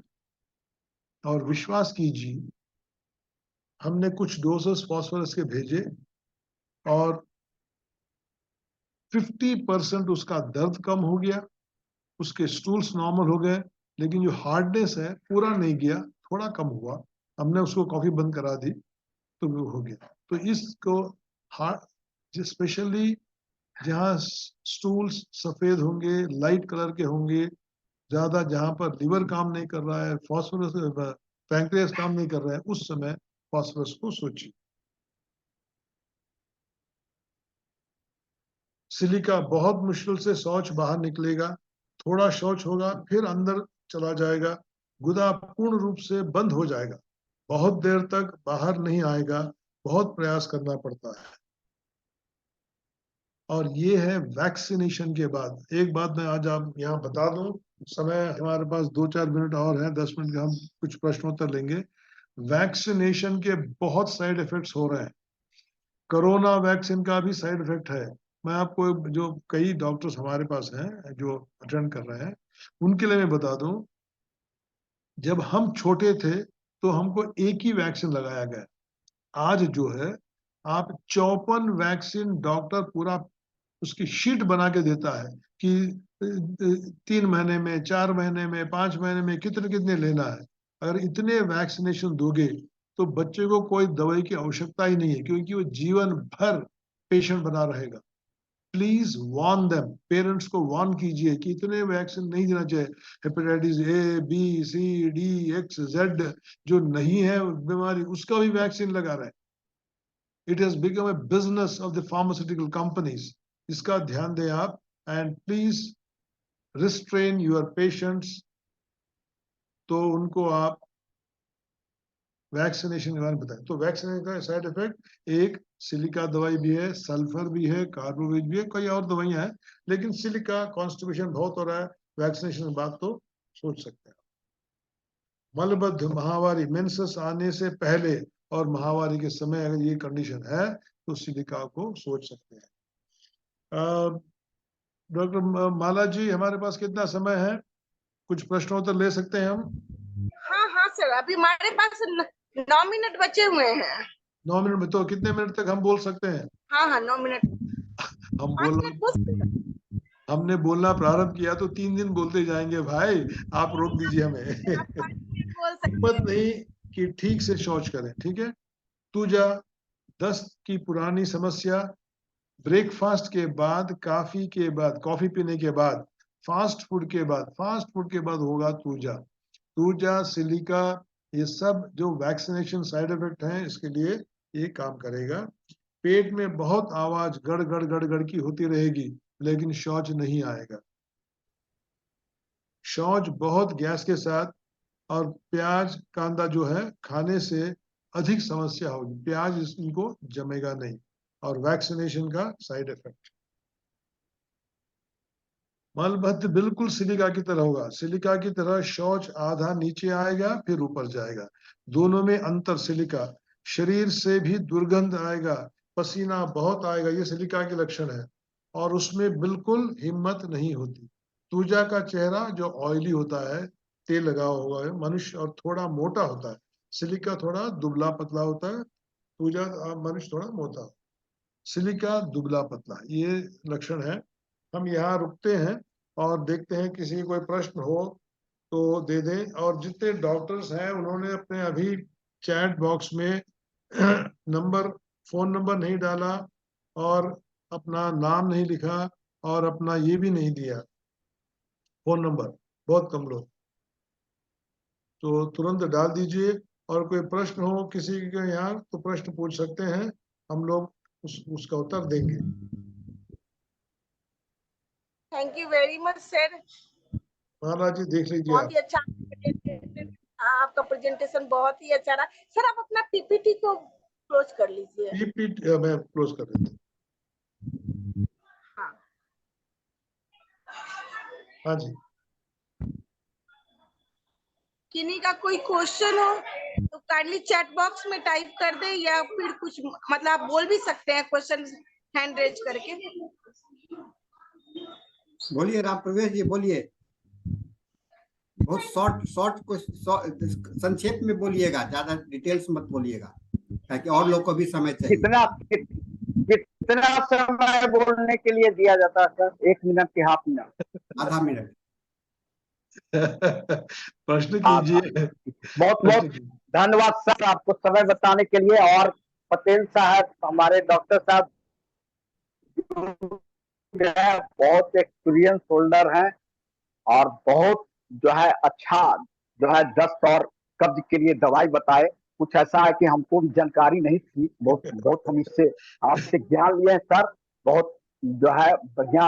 लेकिन एक चीज जो है, रात में जो बोले बच्चे का जो दस्त हुआ मिर्चा मसाला खाने के बाद, तो माँ के लिए हम तो नक्श भूमिका देते हैं, लेकिन सल्फर अकॉर्डिंग टू मियाजमेटिक, ठीक है, मियाजमेटिक बढ़िया है हम देखे, लेकिन वैसे में हम कैमेमुलम और सल्फ जो है नक्श भूमिका माँ के लिए देते हैं। कोई भी बच्चा होता है, माँ को पहले दवाई खिलाते हैं जो दूध पीते हैं। तो सर बहुत बहुत धन्यवाद, और बहुत अच्छा ज्ञान साझा किए, इससे जानकारी हुई, बहुत बढ़िया सर। ठीक सर, ओके, धन्यवाद धन्यवाद। वेरी श्रीधर कुरूप जी, okay. Dr. Hubbard D. Silva, you can put your phone number and place of practice. Sir, thank you very much for your very good class coming in. बहुत अच्छा था, बहुत बढ़िया था, बहुत धन्यवाद, बहुत बढ़िया था। फिर और आ जाइए, हमारा इसमें नहीं है, इंग्लिश का सेक्शन में भी आ जाइए. എങ്ങനെയുണ്ട് Sridhar?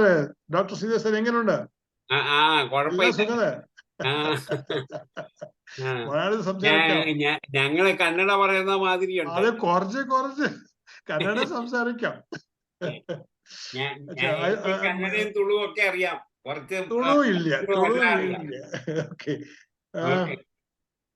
Okay, thank you very much. My request is again, can you put the phone numbers? They see Dr. Hubbard, Dr. Silva. D. Silva is from which place? I don't know. He is from Trivandrum. Please. He is one of the moderators. Oh, angane. You put your phone number and the place. Doctor and yeah, I shall do it. One of the founder of that, our IFPH. He is also a moderator, mainly English and Malayalam. Most of the Oh, Malayalam people, Malayalis, Malayalis को हिंदी जास्ती लोगों को समझता नहीं है, किसी की कोई बात हम नहीं बाहर सर। काम किए हैं तो इसीलिए बहुत भाषा समझता है। सर आप फिर हमसे बाहर जाता नहीं, जाया नहीं है, गया नहीं है, तो फिर इसीलिए तो इस लोगों को मलयालम और इंग्लिश है।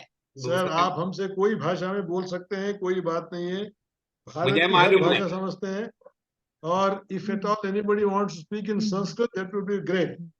Hello, sir. Doctor Hello. sir, Doctor sir, Yeah. Doctor sir, my number, I put my number here. Yes, yes, yes. I'm noting down. And those who people Hello. from Kerala, they can speak a wonderful Sanskrit because maximum number of words in Malayalam are from Sanskrit. It is not in Hindi. The Hindi what we speak is the most adulterated Hindi. Malayalam has the maximum Sanskrit words. Thank you, sir, Okay, for the so good nice.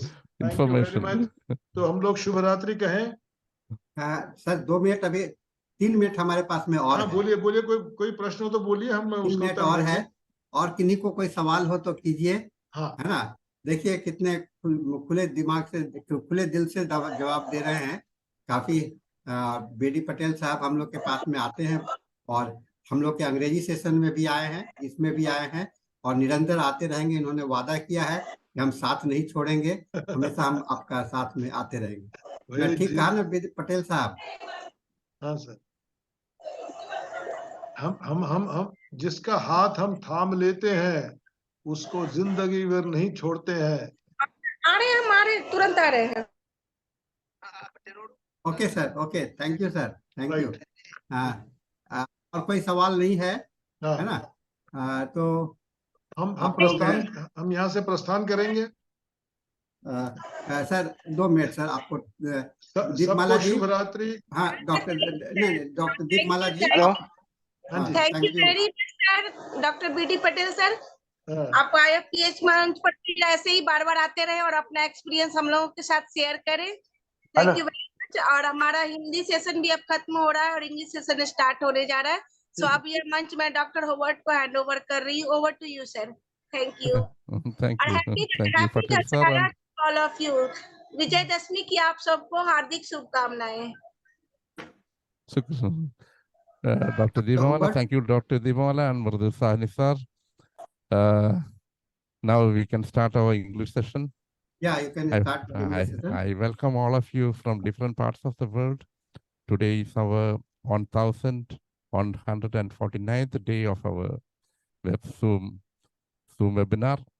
So I invite all from different parts of the world, those who are happily engaging our programs, and let us have an 1 minute silent prayer before starting our program.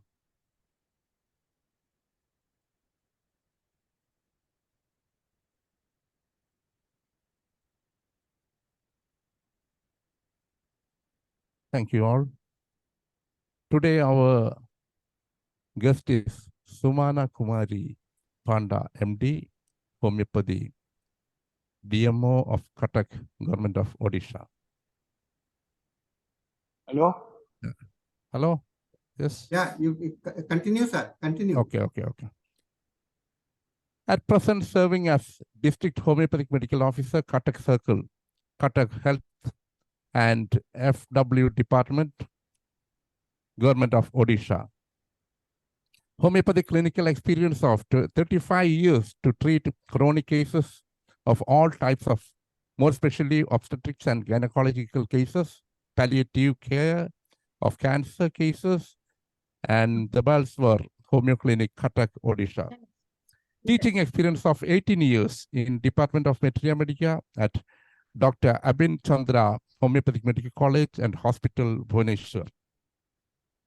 Research, worked as a principal investigator in collaborative research project under CCRH, Government of India, the efficacy of homeopathic therapy on duration of labor. Great.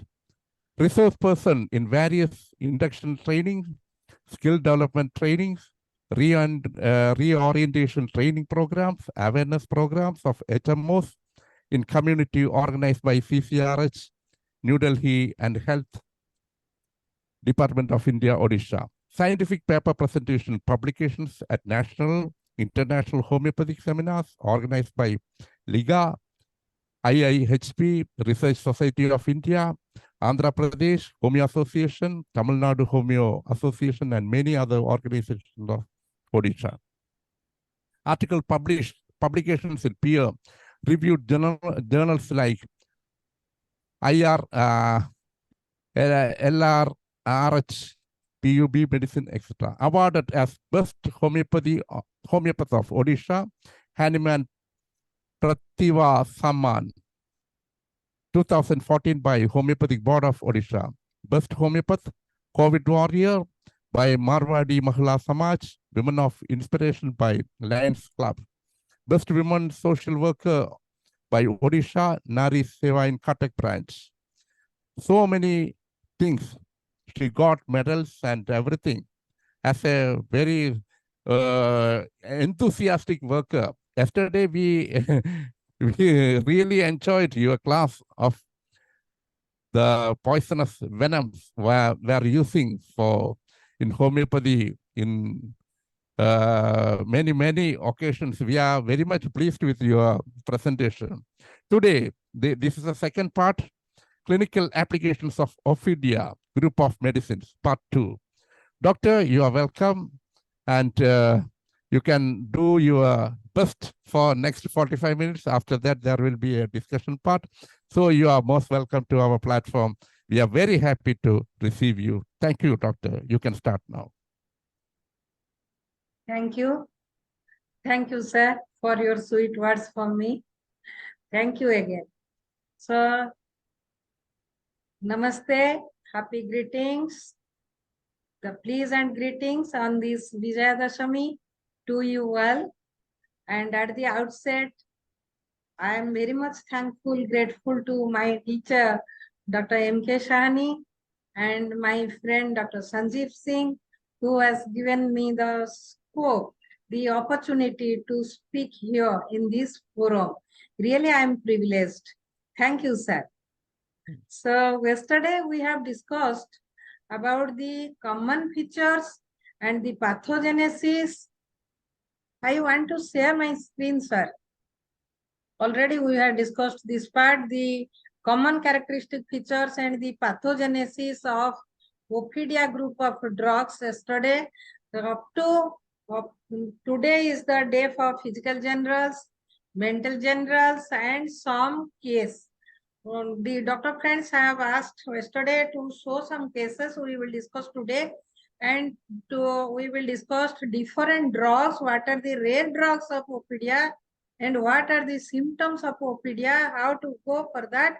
Yesterday really we have taken place, we have discussed regarding the common features of Ophidia, a great part with the comparative study already discussed yesterday.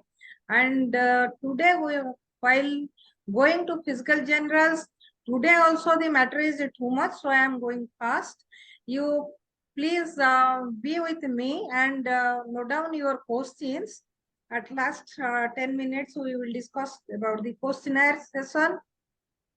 So coming to physical generals, most of the Ophidia group drugs are hot patients, but elapse is sensitive to cold food, cold air, as the primary stage of phthisis, pulmonary phthisis, is covered up under elapse. So the elapse is somewhat tending towards chilly, but all others are very hot. And about the desire, you will go through the synthesis repertory, the Kent's repertory is full of the drugs, mostly alcohol, cold drinks, cold food juice, or lachesis is very much sensitive to coffee. But here I will want to focus that on the tongue. Tongue of the Ophidia is blackish, lachesis and elapse. You will find brownish also in Crotonus solidus and lachesis. Decomposed, very offensive zymotic state stool, blackish urine. Although we find blackish urine in lachesis, dark color urine. Urine is very dark. In lachesis, elapse, colchicum, carbolic acid, digitalis, helleborus, terravin. And sweat is very peculiar, as we had discussed yesterday, that all the normal discharges, abnormal discharges, all relief. So that is the soric and psychotic feature present with OPHIDIA. So sweat is a normal discharge, but that ameliorates. We don't know that natramur is a first grade drug where we find that then sweat ameliorates. But lachesis also covers the similar symptom, as that is a discharge. Discharge ameliorates.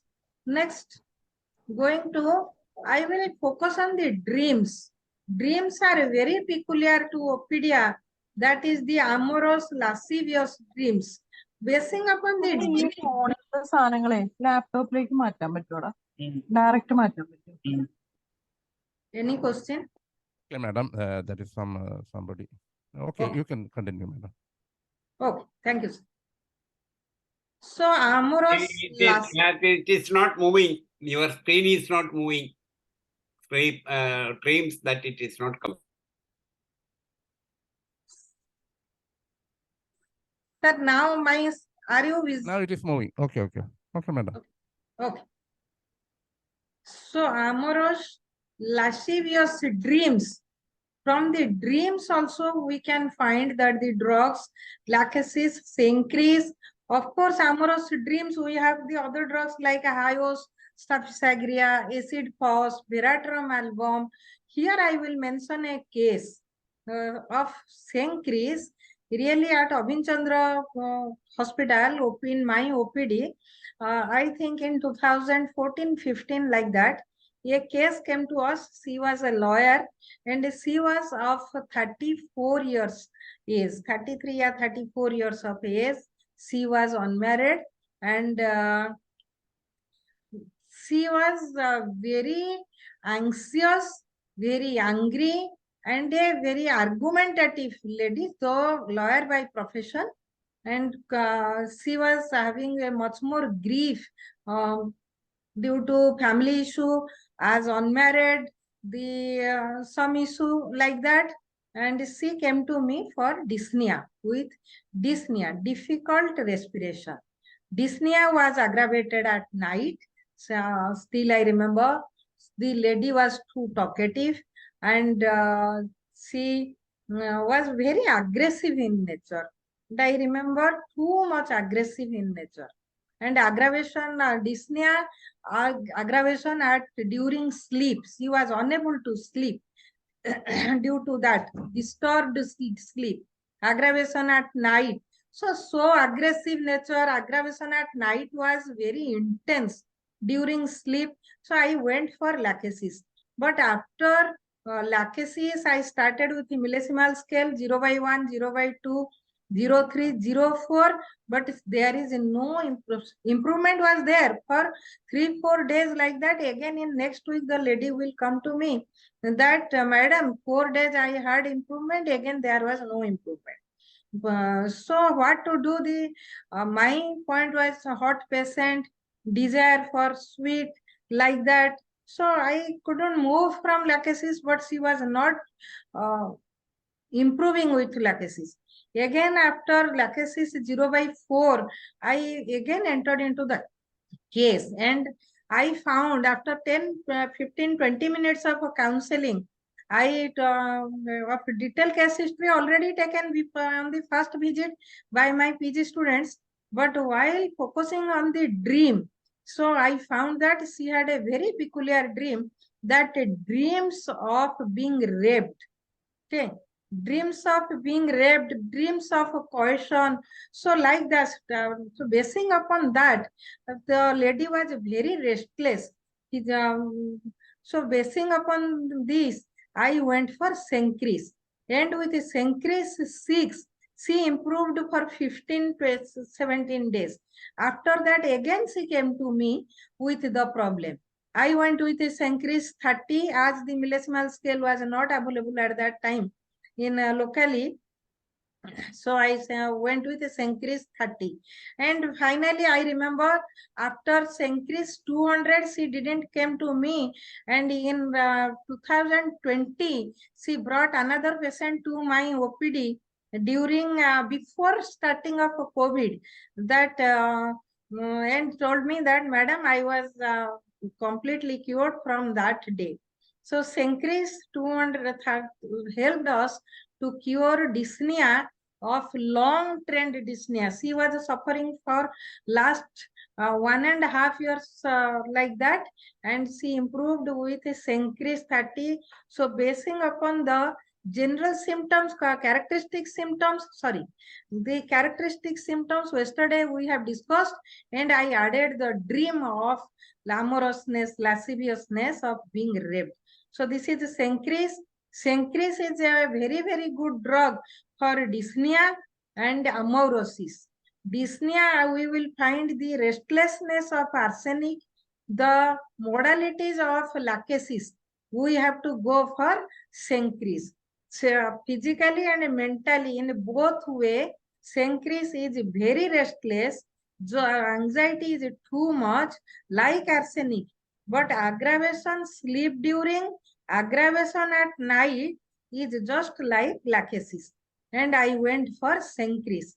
So, and that helped us a lot. And the dreams of death, already you might have, all might have the experience of dreams of death, dead bodies, dreams of being murdered. So all these things we find under Ophidia, like lachesis and Crotalus horridus, like this. Next, coming to the mental generals. Mental symptoms are hyperstimulation of mind. Already under pathogenesis, I had discussed that under neurotoxicity, the higher centers of the brain are affected early. Under hemotoxicity, cytotoxicity, when there is a septicemic condition, the higher centers are affected. So when the higher centers are affected of the brain, the medulla oblongata is affected, different, first there happens fear, anxiety, like their symptoms, and subsequently we find different types of delusion, hallucination, and we find in those cases. So here also, to coming to our Matra Medica books, in our Matra Medica books, the symptoms are written like this: the hyperstimulation of mind. Hyperstimulation of mind usually leads to ecstasy. Things, different types of delusions, like a delusion as if under the superhuman control, as if a prophetic perception comes within him. He thinks that I am a superhuman, I am something more than the human beings. And the delusion of death, the lachesis prepares the funeral for himself, that he will die, and dying today, and he prepares the funeral. So like this thought comes to him, we will find a rubric, clairvoyance. That is the due to hyperstimulation of mind. That is the sixth sense is very much active in those cases, like sulfur, lachesis, medorinum are the drugs for clairvoyance. Under clairvoyance, we will find these drugs. So lachesis can know it like, so that he behaves like a prophet, because his sixth sense is very active. He is able to know the facts beforehand. So that that is his experience. So, and next then is coming the anger. Anger is too much with all Ophidias. Rather, you can say rage. But this anger and rage is related to jealousy. We can say it is related to jealousy in case of all Ophidias. Specifically in lachesis, it is jealousy more in sexual sphere. Sexual jealousy is most prominent in the case of lachesis. Even if the jealousy is so much, the patient wants to kill someone due to jealousy. Just like Hyos wants to kill impulsively, you may find a Nux vomica. Wants to kill due to the malicious attitude, you will find in hypersol, morsol, a syphilitic attitude like that. But due to jealousy, you will find hyos and our lachesis. So anxiety, mental excitability, oversensitive already we had discussed, so much oversensitive mentally that they want freedom. They don't want to be restricted. The girls doesn't want to be restricted, easily offended, feels easily offended, so oversensitive. And clairvoyance, very showy in nature, because competitiveness, aggressiveness are the pictures, pride are the symptoms which suits to ophidia, which are for ophidia. They want very competitive, very intelligent. In yesterday, I had told you that they are very active, they are very agile, they are very intelligent. But they simultaneously, they want to be, the pride is too much with the ophidias. Okay. So lachesis anxiety is associated with uterine affections, and nausea, anxiety with a palpitation and the depressive spirit. Fear of rain, we find two very important drugs, that are nausea and elapse. Quarrelsome. So quarrelsome, we find I told you almost all ophidias, Sencris, elapse, lachesis in second grade, they are quarrelsome due to jealousy. But this quarrelsomeness alternates with laughter and cheerfulness. This is the peculiarity, this is the essence with lachesis. They are very quarrelsome, some alternates with next moment they are laughter, they laugh, they are very cheerful. So this is the paranoia yesterday I have discussed. In same person at same time we will find in lachesis. Okay. Timidity also we find to aggravation during sleep, at night, while approaching the public, we will find in Sencris, Crotalosauridus, elapse, and lachesis. Indifference, yesterday I had told you that indifference is there, Crotalosauridus, lachesis, nausea, and vipera. Jealousy, already we had discussed. And restlessness, almost all ophidias are very restless, but less than arsenic, rostrox, and aconite.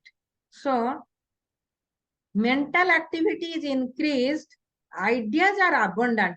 That's why sleep is very disturbed, because mental symptoms also aggravated at night, not only physical symptoms. So mental activity is more the person. If he is an officer, he is an HOD or in charge of any department, he works hard. Any student works hard at night, unlike arsenic. Arsenic can work hard during daytime. So absent-minded remains in a dreamy state. Almost all the ophidia group drugs we find they are absent-minded. Hysterical condition, already I had told you that the competitiveness, aggressiveness, attractiveness, vivacious nature. They are very vivacious. They dress themselves like that. They put themselves like that to attract others. Okay. So sexuality, hysteria from suppressed discharges. Already I had discussed yesterday that the discharges relief, lachesis, pulsatilla, sepia, sulfur are the phosphorus are the first grade drugs in synthesis repertory. So we find the suppressed discharges not only brings the physical symptoms, but also the mental symptoms. Nymphomania, already discussed. In almost all the ophidia group drugs are nymphomanic because discharges relief. Vivacious, already discussed. Sensitive, highly emotional persons. They are very aggressive. They are rage, but simultaneously they are highly emotional. Just the reverse of Nux vomica and sulfur. Nux vomica is very pragmatic, but lachesis is very mystical. in this aspect. So discharges relief already discussed. Loquaciousness, the arsenic lachesis is a first grade drug in loquaciousness, just like our agaricus, stramonium, actia racemosa. We find there also the mephitis, there also we find loquaciousness. The lachesis, one word continues with one story. So he wants to tell always, he wants to speak always. Why? Already discussed discharges relief. Okay. But in to differentiate, in agaricus, we find loquaciousness associated with the convulsive features, mostly in face and neck region. In stramonium, we find loquaciousness associated with sensual excitation. Sensual excitation and lachesis with the loquaciousness, the person continues with the same story, and stramonium different stories. Okay. And in actia racemosa, we find loquaciousness during puerperal mania, that is the known as puerperal mania, and we find in actia racemosa the wild type of thoughts, like the rat is going under the chair, like that. In mephitis, loquaciousness is associated with the drunkenness, just talks like a drunkard. Okay. So this is a horridness already discussed.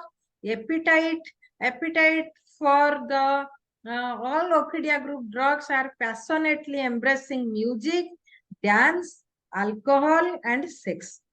In common with phosphorus, medorinum, and ignatia. They are also entering into ecstasy, both through sensual gratification and through meditative introspection also, both the way. Okay. So religious insanity also we find in Ophidias. Jealousy is very, very important. Elements from grief, elements from fright, elements from jealousy, disappointed love, we find in all these things. Egotism we find under Ophidias. And pride already I had discussed, that is the lachesis with lycopodium, imperious, commanding voice. Just like Hyos, stramonium, veratrum album also we find, even if in noxovomica, sulfur also we find the pride is very focused thing on all these things. Sudden mood change happens during menopause. We find the history as from suppressed discharges, already discussed yesterday. So distinctly egotistical, we find on the in all Ophidia group drugs, specifically lachesis and sencris, we find cannot tolerate tight clothing, very much sensitive. Even if not only in a physical sphere, but also in mental sphere, they are intolerant to restrictions. They can't tolerate restrictions. They will think that better to commit suicide than to be restricted by my boss, by my parents, by my other seniors. So they will come, in those cases, they will become very much indifferent, very much depressed also. So aversion to being touched, Kent has written. Next is elements from grief, already discussed. They are very suspicious. Fear of being poisoned is again a very good symptom in Ophidia, just like Rostox, arsenic, and hyoscyamus. Fear of snakes we find in lachesis, natramur, and lacanenum also. Delusion of snakes, as if snakes are coming to the bed. In lacanenum we find this symptom, but fear of snakes we find lachesis, natramur. Fear that his heart will stop, will find in naja, sencris. Fear of suffocation. So we find elapse and lachesis. So if you will say that to use mask always, they will feel so much suffocated. It is very difficult for them to put on a mask on the face. Okay. So fear of suffocation, elapse, lachesis. So delusion already discussed. Animals, protlosauridus, wrong suffered. So basing upon this symptom, lachesis, carcinosin is also there, lysine is also there. Lachesis, carcinosin, and lysine. I remember before 10-12 years in Abhinchandra only, a patient came to me. He was a teacher of Central School, high school teacher, a very responsible person. But he came to me with a long eczema, chronic eczema of 10 years. And see, when he was, the eczema was there, and still I remember basing upon this symptom, delusion wrong suffered, the case taking took me about 45, more than 45 minutes, 1 hour like that. So after counseling, I came to know that he was at Andaman before three years. And at that time, he went to a homeopath who gave him Rostox for cough and cold. And his point is that after that only, I was suffering from, no, not after that, 1 year after, might be Rostox acted, the symptoms of Rostox remained, and that affected me and brought this eczema. His point was like that.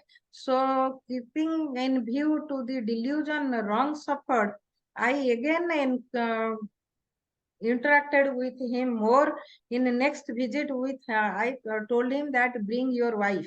His wife came to me, and I asked him, what about his personality? Please tell me something about him.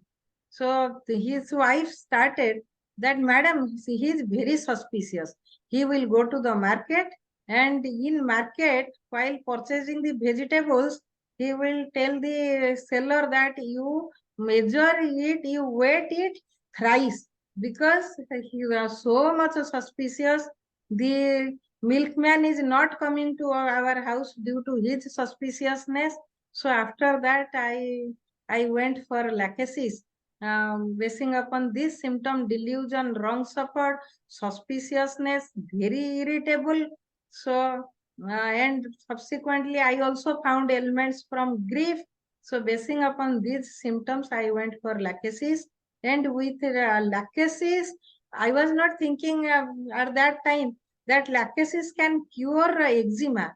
But to my astonishment, lachesis in millesimal scale continued, and he was cured with lachesis, basing upon this symptom. So next is mental symptoms aggravated from by morning, night, spring, or just in general. Just in general already for physical symptoms and mental symptoms, the modalities are same. Next, coming to lachesis. So lachesis really, in my practice, in my clinics, in my OPD, I have seen hundreds of cases in each symptom for lachesis, and all the case records are available with in my clinics, in my OPD also of Chandra when I was working there. So in Vertigo, lachesis is a very, very good drug to differentiate that Vertigo aggravation, Vertigo aggravation sleep during, Vertigo aggravation closing the eyes. Closing the eyes. This symptom helped me a lot. Lachesis, thuja, theridion. Aggravation, closing the eyes. Aggravation, opening the eyes. Vertigo aggravation, opening the eyes, pulsatilla silencia. Vertigo aggravation, looking upwards is tabacum. And vertigo looking downwards, Spigelia calmia. So this is the to differentiate vertigo was improved. Aggravation, closing the eyes, please think of, might be lachesis. So migraine also, we can think of migraine when discharge is relieved. When yesterday already I had discussed you with elements from grief, elements from disappointed love, from jealousy, and discharge as relief. Even if the mental discharge relieves, we can think of the lachesis.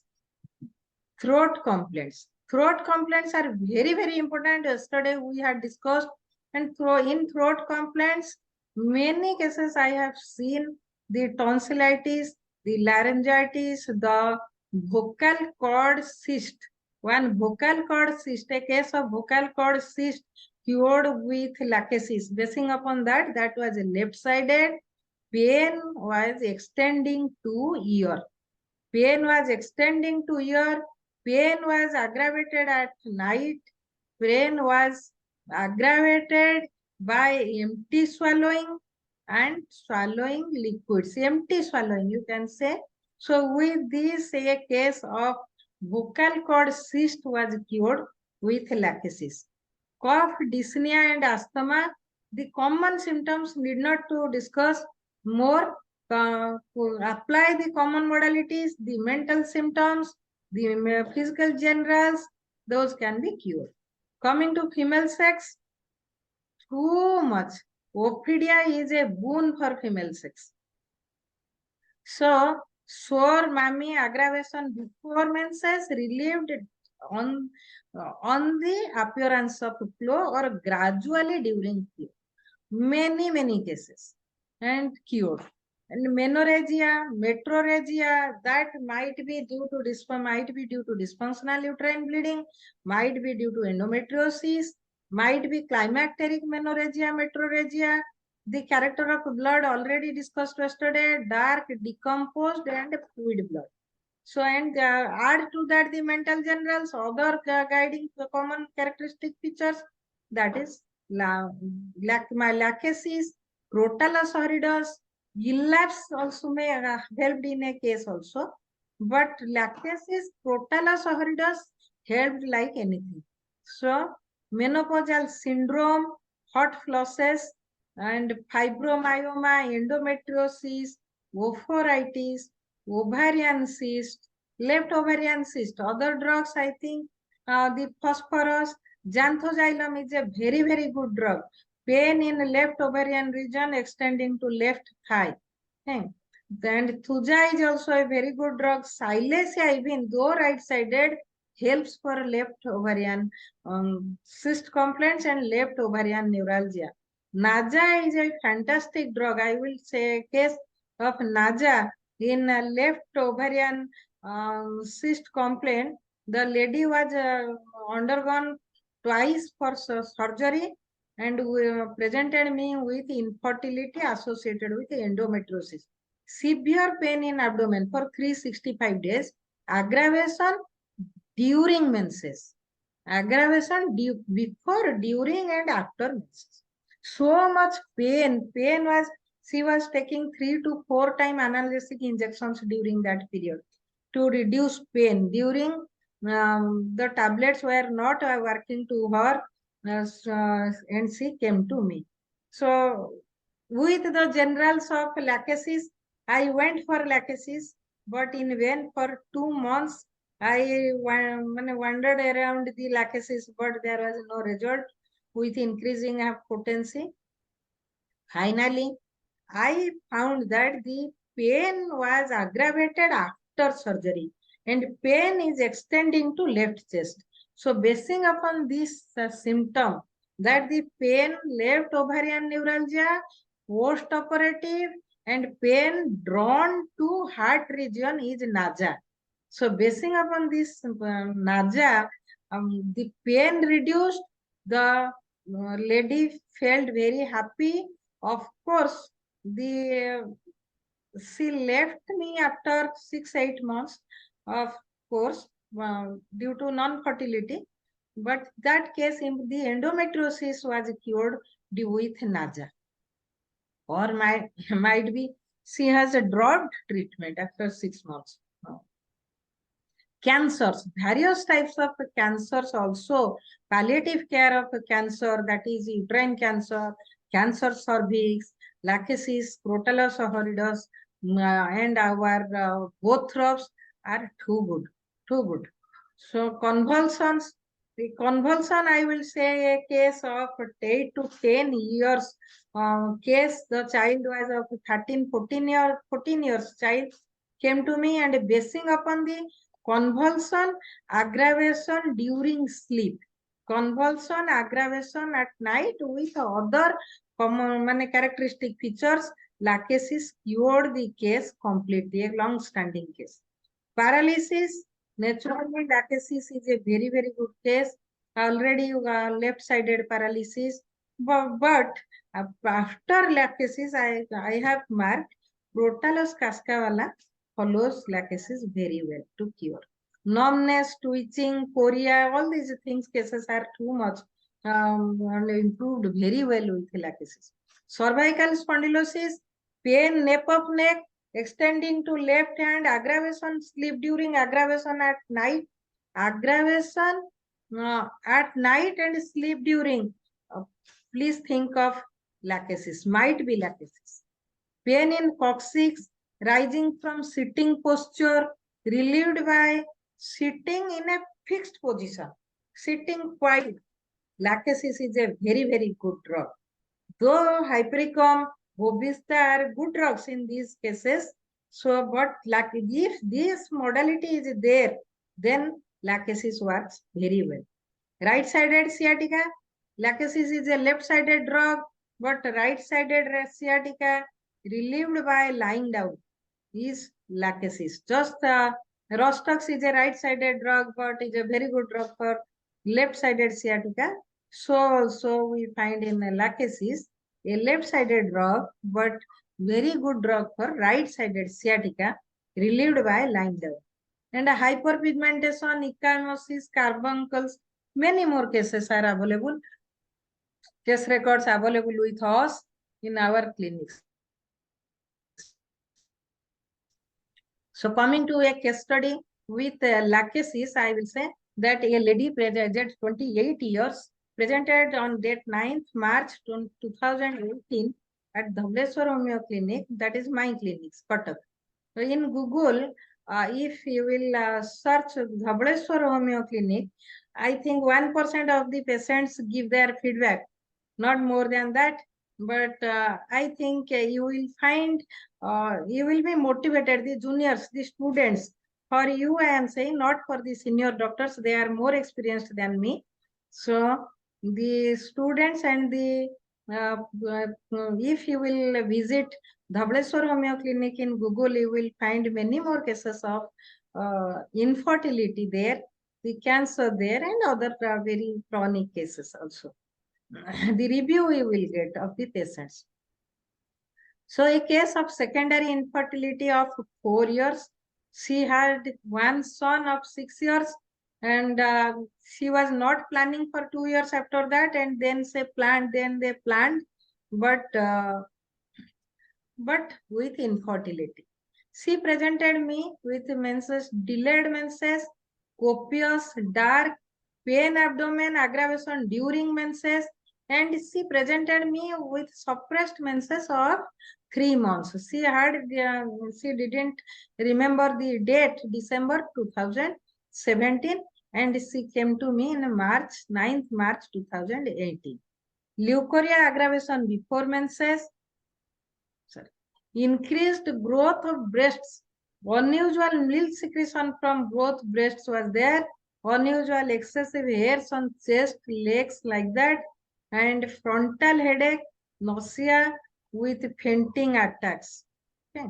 Aggravation from heat relieved by rest and relieved by induced vomiting. Induced vomiting relieves a headache.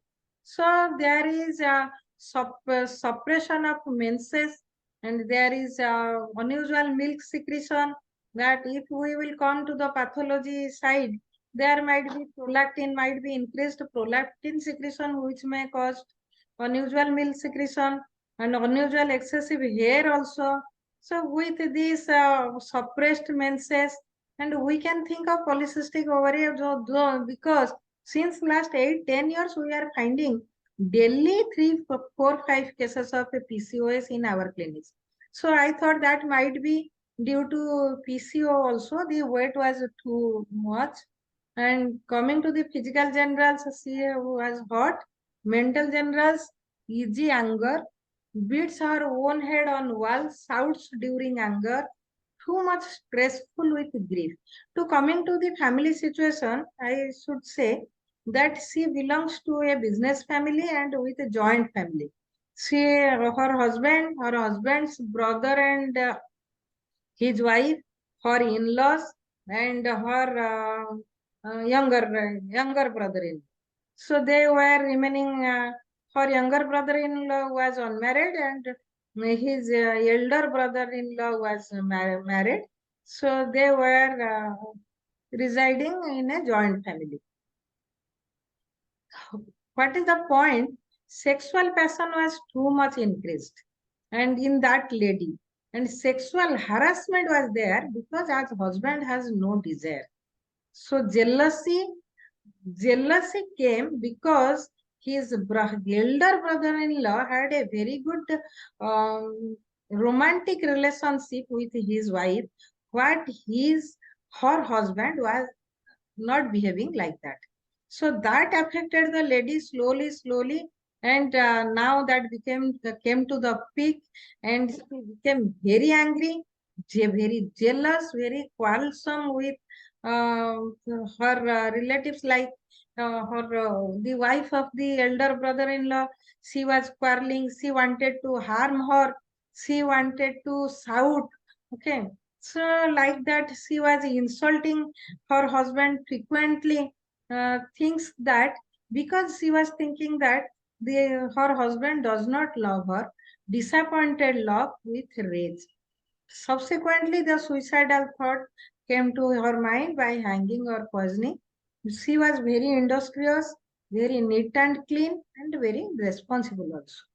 So basing upon these mental generals and the pathological investigation reports, these are the CBC hemoglobin was normal, the lipid profile was quite normal, and insulin fasting was also normal. Testosterone little bit 30 to 95 range was there. She had excessive hair physically, but serum testosterone was quite normal. But here, while going to the thyroid panel, I went for serum TSH. Serum TSH was 84.7. So definitely that was a case of a hypothyroidism related to infertility. Okay. Because the normal level is 0.5 to 5.5, but the research says in her age, 27, 28, up to 3.5 is quite safe. So she had 84.71. Her blood pressure was 110 by 80 millimeter of mercury, weight was 76, and BMI was 32. And I advised her to reduce weight to bring the BMI within 24, better within 21, 22, like that. Her husband had normal seminal analysis, random plasma glucose and TSH, everything was normal with the husband, but and I treated the wife. Taking this rubric, I took the rubric that the suppressed menses brought on more aggressiveness, that is the suppressed discharges. Jealousy was there. I found a rubric, mind jealousy brutal, from jealousy gentle husband become. Calciracar, lactasis, nox vomica, and sulfur were the drugs. Okay. So keeping in view that she was a very jealous, under jealousy also we will find calciracar, but calciracar is too tired, easy tiredness we find in calciracar. She was very industrious. And nox vomica, we find jealousy, quarrelsomeness, anger, everything was there, but in a nox vomica is usually chilly patient. And nox vomica is associated with the digestive disorders. In nox vomica, they are very impulsively angry, not like this rage, all these things. And in a sulfur is not so neat and clean as she is. So I went for lactasis 1M once in 15 days and with thyroidinum 3x. What I have done, I am sharing, because only with a constitutional remedy in case of hypothyroid cases, I have experienced that the effect is not so good because the patient wants result and as quick as possible. Only with a thyroidinum 3x, for some time thyroid level, TSH level reduces, but again increases. But so simultaneously, lachesis 1M a constitutional remedy, thyroidinum 3x a symptom specific remedy, along with that exercise to reduce weight and diet, everything I advised on the March 2018. Next, she came to me. She is from 300 kilometers distance. She came to me on 4th July 2018. Her and brought me the report. On same day, I advised to go for TSH and testosterone. She brought me the report of TSH 18.79, prolactin 6.42, and testosterone 37. Fasting sugar 85, blood pressure was 100 by 70, and she reduced weight to 76 to 69.7 kg. Menses were regular, headache intensity reduced. Same medicine repeated. So this is the report of TSH 18.79, testosterone 37. Prolactin is 6.42, and 18th September, again 18th, after 2 months she came to me. Milk secretion was reduced, headache occasional, blood pressure normal, weight she reduced to 60 kg. LMP was 23rd 8 2018, and normal regular menses. So it's not there. She brought me on 18th September,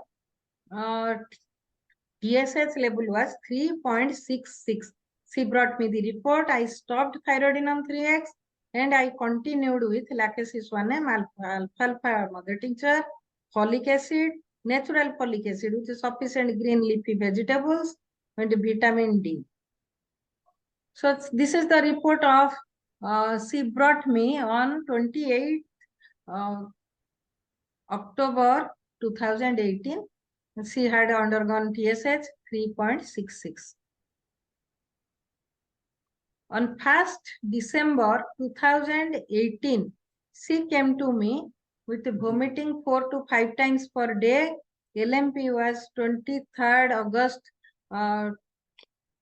2018 and TSH 3.66. But she brought me the ultrasound report of single life fetus of 8 weeks and 5 days. This is the report. She from her nearer to her native place, she has undergone ultrasound, and her husband brought me the report. I denied. She called me. I denied to come. So long journey is not advisable. So her husband brought me this report. Intrauterine gestation with a single live embryo, gestational age of 8 weeks 5 days. She continued the whole antenatal period with us, and I continued with the same lachesis in frequent doses, and she delivered a girl child, I think in 2019, end part of 2019, and the girl child is now very active, very healthy, and very intelligent also. Next, coming to NAJA.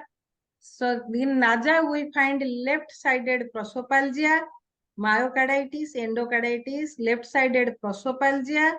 All the valvular disorders we find here in case of NAJA, and frontal headache with palpitation, pain in spine, like lachesis, aggravation of breathing and after sleep. So this is all in NAJA. We find the valvular disorders, and but here the case very peculiar to NAJA, very neglected symptom by many homeopaths. But I have marked neuralgia of left ovary, left groin, post-operative case, pain drawn to heart, better from walking. The endometriosis was cured, a very difficult case of pain cured with NAJA. This is Crotalus. Crotalus, the number of cases of menorrhagia, metrorrhagia, cancer cervix, and cirrhosis liver also improved the palliative care, not curative. In malignancy also palliative care, not curative. In cirrhosis liver, I found the symptom, this was the red line symptom, vomiting aggravation lying on right side. So basing upon this symptom and other general characteristic, other common characteristic features, we have gone for Crotalus horridus, and that case improved very well. Okay. Next, Crotalus cascavella is a very, very good drug for right-sided paralysis, along with other generals, physical general, mental general, and characteristics. Elapse, here I will mention a very good, elapse is a very good case drug for hemoptysis. Hemoptysis affecting the right apex of right lungs, the primary pulmonary thysis, and this is a very good drug for otitis media, deafness due to lung otorrhea, and otorrhea is very blackish, fetid odor. That deafness improved with elapse. Another case I will say, the cold feeling in all parts, especially chest and stomach. This is a case of elapse that from Abhin Chandra OPD only I got this case. A boy of 12 years approached with chronic pain in abdomen with heartburn, regurgitation of food to mouth for last 6 months. So really the pain was so much. See, when his father had undergone treatment, about 5 to 6 professors. So finally, he has to give up his study. So in that year, he has not admitted in the school, renewed in the school due to this pain and great weakness.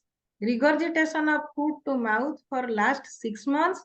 He brought me the endoscopy report, GI endoscopy report of GERD, gastroesophageal reflex disorder. That report, everything is available in Abhin Chandra OPD. Now also that might be available because I left OPD in 2021. And that pain aggravation after food, early in the morning after waking up, vomiting at night during sleep, wakes up from sleep. And prostration was marked, aggravation, vomiting aggravation at night, pain aggravation after food, early in the morning after waking. The boy had craving for sweets, mentally very irritable, depressed because he was not going to the school. He became the backbencher in relatively to his friends. So jealousy by nature, past history of difficult breathing was there. So Madam, the time is just 5 seconds, sir. 5 seconds. So the elapse with elapse in this case was improved, and this is a letter from his father to our OPD that he has written this with his name Viranchi Narayan Sahu, and his mobile number is here also of Odisha. And that finally I had been to Dr. Abhin Chandra Homoeopathy Medical College, Bhubaneswar, and my son been radically cured from his acute stomach pain. Now he is maintaining his pain-free and smoke life. So so this is our gain as a doctor. So time is short. Thank you, sir. Thank you, So now doctor. I invite Thank the you very much for a wonderful presentation and new things we heard from you. that is great. So now the time for the discussion part. So anybody wants to ask questions, then we will allow a few persons. If only a few seconds, minutes are there. Only 4 minutes are there. Anybody want to ask? Please ask. Please raise your hand. Then let us go to the discussion part.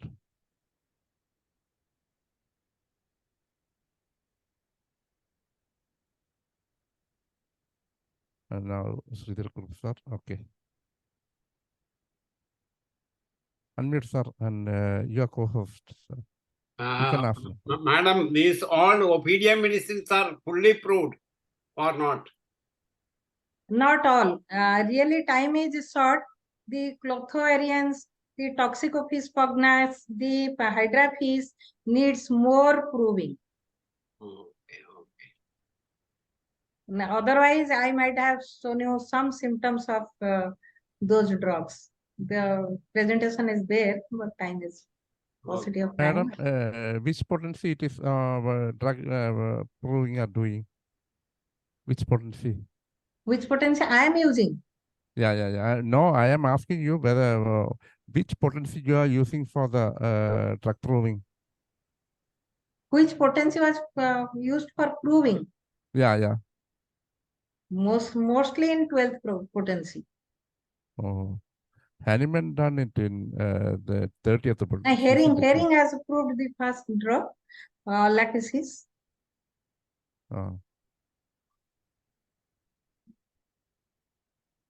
Okay.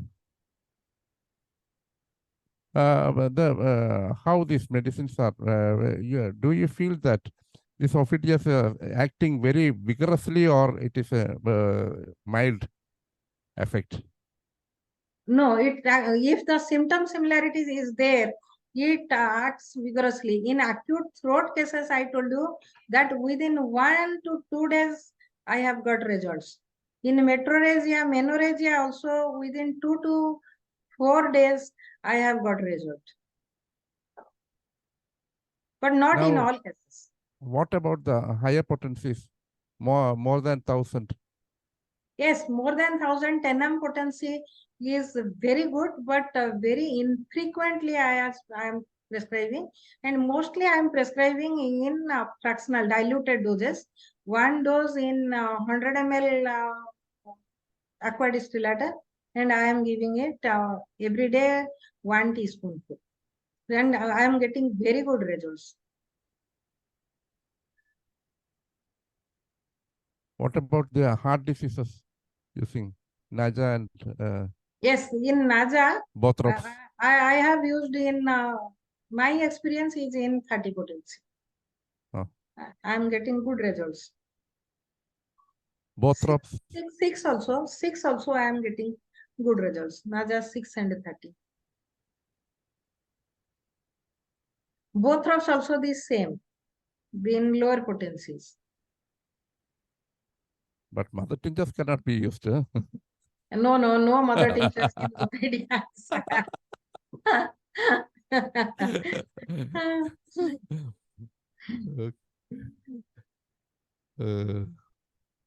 Now, anybody want to ask? No, it was a very nice presentation, and 2 days you made. Thank you, sir. You are listening. Now, Ram Pravesh, sir, unmute, sir. Unmute and ask. Okay, sir. Hello, madam. Yes. Very thanks. Very nice presentation. Thank you, PANDA sir. group of medicine and deals mental general, physical generals, and miasmatic role of miasmatic. So very nice. बहुत धन्यवाद. Thank you, sir. Thank you. Yes, sir. Now it's time to start our Malayalam session. Madam, please close the screen share. Okay, thank you everyone for patient hearing. Namaste. Thank you. Okay, thank you very much. You are always welcome to our platform. Now we are concluding our session, English session. Now we are passing to our local language, Malayalam. Thank you all.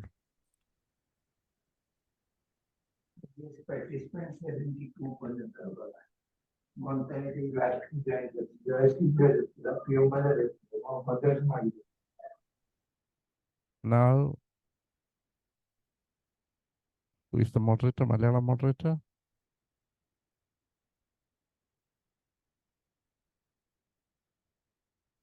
Dr. Danish, Are you there?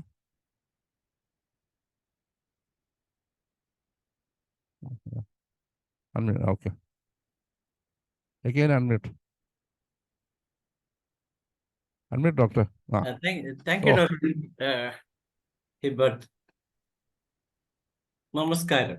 IABHന്റെ 1149 ദിന മലയാള വിഭാഗ webinar ഇവിടെ ആരംഭിക്കുകയാണ്. വെബിനാറിന്റെ ആദ്യ ഭാഗമായി 1 minute മൗന പ്രാർത്ഥനയാണ്.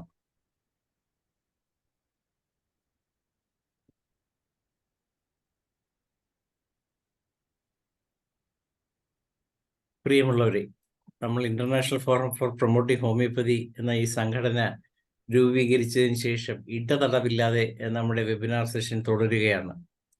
പലരും ചോദിക്കാറുണ്ട്, നിങ്ങൾ എന്തിനാണ് ഇങ്ങനെ തുടരുന്നത്? ഇപ്പോഴേ കോവിഡ് എല്ലാം കഴിഞ്ഞല്ലോ, പ്ലാറ്റ്ഫോമിലുണ്ടല്ലോ, നമുക്ക് ഓപ്പൺ സ്പേസിൽ കൂടാമല്ലോ. പക്ഷേ അതല്ല, നമ്മൾ നിർത്താമെന്ന് കരുതിയെടുത്ത് നമുക്ക് വീണ്ടും വീണ്ടും ഊർജത്തോടുകൂടി തിരിച്ചു വരികയാണ് നമ്മൾ. കാരണം വളരെ നല്ല സെഷനുകളാണ് ഇപ്പം നടക്കുന്നത്. ഓരോ ദിവസവും ഒന്നിനൊന്ന് മെച്ചപ്പെട്ട നിലയിലോട്ട് നമ്മുടെ പ്രസന്റേഷനുകൾ മാറിക്കൊണ്ടിരിക്കുകയാണ്. പുതിയ പുതിയ അതിഥികൾ നമ്മോടൊപ്പം എത്തുന്നുണ്ട്. പക്ഷേ നമ്മോടൊപ്പം ഇന്ന് അതിഥിയായി എത്തുന്നത് മറ്റാരുമല്ല, നമ്മുടെ ഗൃഹനാഥൻ എന്ന് പറയാവുന്ന രീതിയിൽ നമ്മോടൊപ്പം മുന്നിൽ നിന്ന് നയിക്കുന്ന നമ്മുടെ കുര്യൻ കുരുവിള സാറാണ്. നമുക്കെല്ലാവർക്കും അറിയാം, സാറ് നമ്മുടെ ഈ വേദിയിൽ വളരെ നല്ല കുറേ കേസുകൾ, അനുഭവങ്ങളുള്ളത് പറഞ്ഞിട്ടുണ്ട്. അതെന്തുകൊണ്ടും എല്ലാവരുടെ മനസ്സിലും കയറി പറ്റിയിട്ടുണ്ട്. സാറിൻ്റെ ജീവിത ചരിത്രം തന്നെ ഇപ്പോഴും അറിയാം. പകുതി ഭാഗമായി നമ്മൾ സാറിനെ കാണുന്നുള്ളൂ, അപ്പുറത്തെ സൈഡിൽ പേഷ്യൻ്റാണ്. ഈ ഒരു പ്രായത്തിൽ ആ പുഞ്ചിരിയിൽ നമുക്ക് കാണാവുന്നത് അദ്ദേഹത്തിൻ്റെ ആ ചികിത്സാ മികവ് തന്നെയാണ്. എത്രയോ ചെറുപ്പക്കാർ, കുട്ടികൾ, ജൂനിയർ ഡോക്ടർമാർ പ്രാക്ടീസ് തുടങ്ങിയിട്ട് മുന്നോട്ട് പോകാൻ പറ്റാതിരിക്കുന്നു. എന്തുകൊണ്ടാണ്? അദ്ദേഹം അവിടെ ഇരിക്കുമ്പോൾ തന്നെ നമുക്ക് കാണാം, കാര്യമായിട്ട് കൂടുതലൊന്നും സംസാരിക്കുന്നില്ല, എന്നാൽ എല്ലാം ശ്രദ്ധയോട് കേൾക്കുകയാണ്. ഈ ശ്രദ്ധയോട് കേൾക്കുക എന്നുള്ളതാണ് ഹോമിയോപ്പതി ഡോക്ടർമാർക്ക് ഏറ്റവും പ്രധാനമായിട്ട് വേണ്ടത്. നമ്മൾ മിക്കവാറും കാണുന്നത് കറങ്ങുന്ന ഒരു ഫാനും അതിൻ്റെ താഴെയും ഒന്നും ആരും കാണാത്തൊരവസ്ഥയിൽ, അല്ലെങ്കിൽ ആരെങ്കിലും മറ്റേ സൈഡിൽ ഇരിക്കുന്ന ആരെങ്കിലും ഒക്കെ ആയിരിക്കും. അപ്പോൾ ഈ രാത്രി 11 മണി വരെയൊക്കെയാണ് സാറിന് ഈ പ്രായത്തിലും ചികിത്സ നടക്കുന്നത്. കാരണം അതൊരു സേവനമായിട്ട് കൊണ്ടുപോവുകയാണ്. അദ്ദേഹം ചീഫ് മെഡിക്കൽ ഓഫീസറായിട്ട് റിട്ടയർ ചെയ്ത ഒരു വ്യക്തിത്വമാണ്. ഡിപ്പാർട്ട്മെന്റിൽ ഒത്തിരി നല്ല സേവനങ്ങൾ ചെയ്തിട്ടുണ്ട്. ഹോമിയോപ്പതിയെ സ്ഥാപനങ്ങൾ വളരെ മികവറ്റതാക്കുന്നതിൽ സാറിൻ്റെതായ പങ്ക് വളരെ നല്ല രീതിയിൽ വഹിച്ചിട്ടുള്ളൊരു വ്യക്തിത്വമാണ്.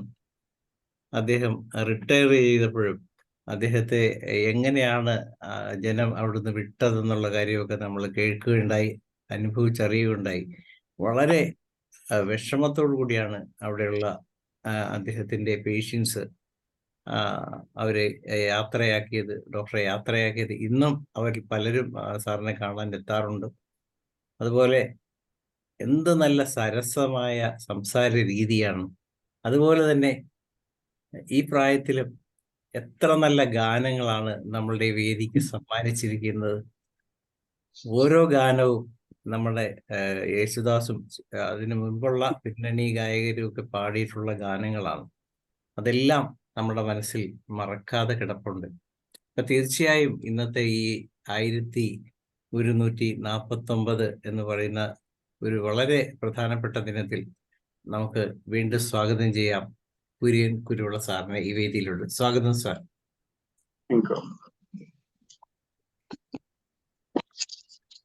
Everybody, good evening to everybody. നല്ല വാക്കുകൾക്ക് നന്ദി. ഇന്ന് നമുക്കറിയാം, ഒരു വളരെ വിശേഷം പൂജയോടനുബന്ധിച്ച് ഇന്ത്യയിലെ തന്നെ ദക്ഷിണ മൂകാംബിക ക്ഷേത്രം എന്ന് പറയുന്ന പനച്ചിക്കാട് ക്ഷേത്രത്തിലെ പൂജയോടനുബന്ധിച്ചുള്ള വലിയ ഉത്സവം നടക്കുന്ന ദിവസമാണ്. അനേകായിരങ്ങൾക്ക് വെളിച്ചം പകരാൻ വേണ്ടിയിട്ട് ഒരുക്കുന്ന ഒരു ദിവസം.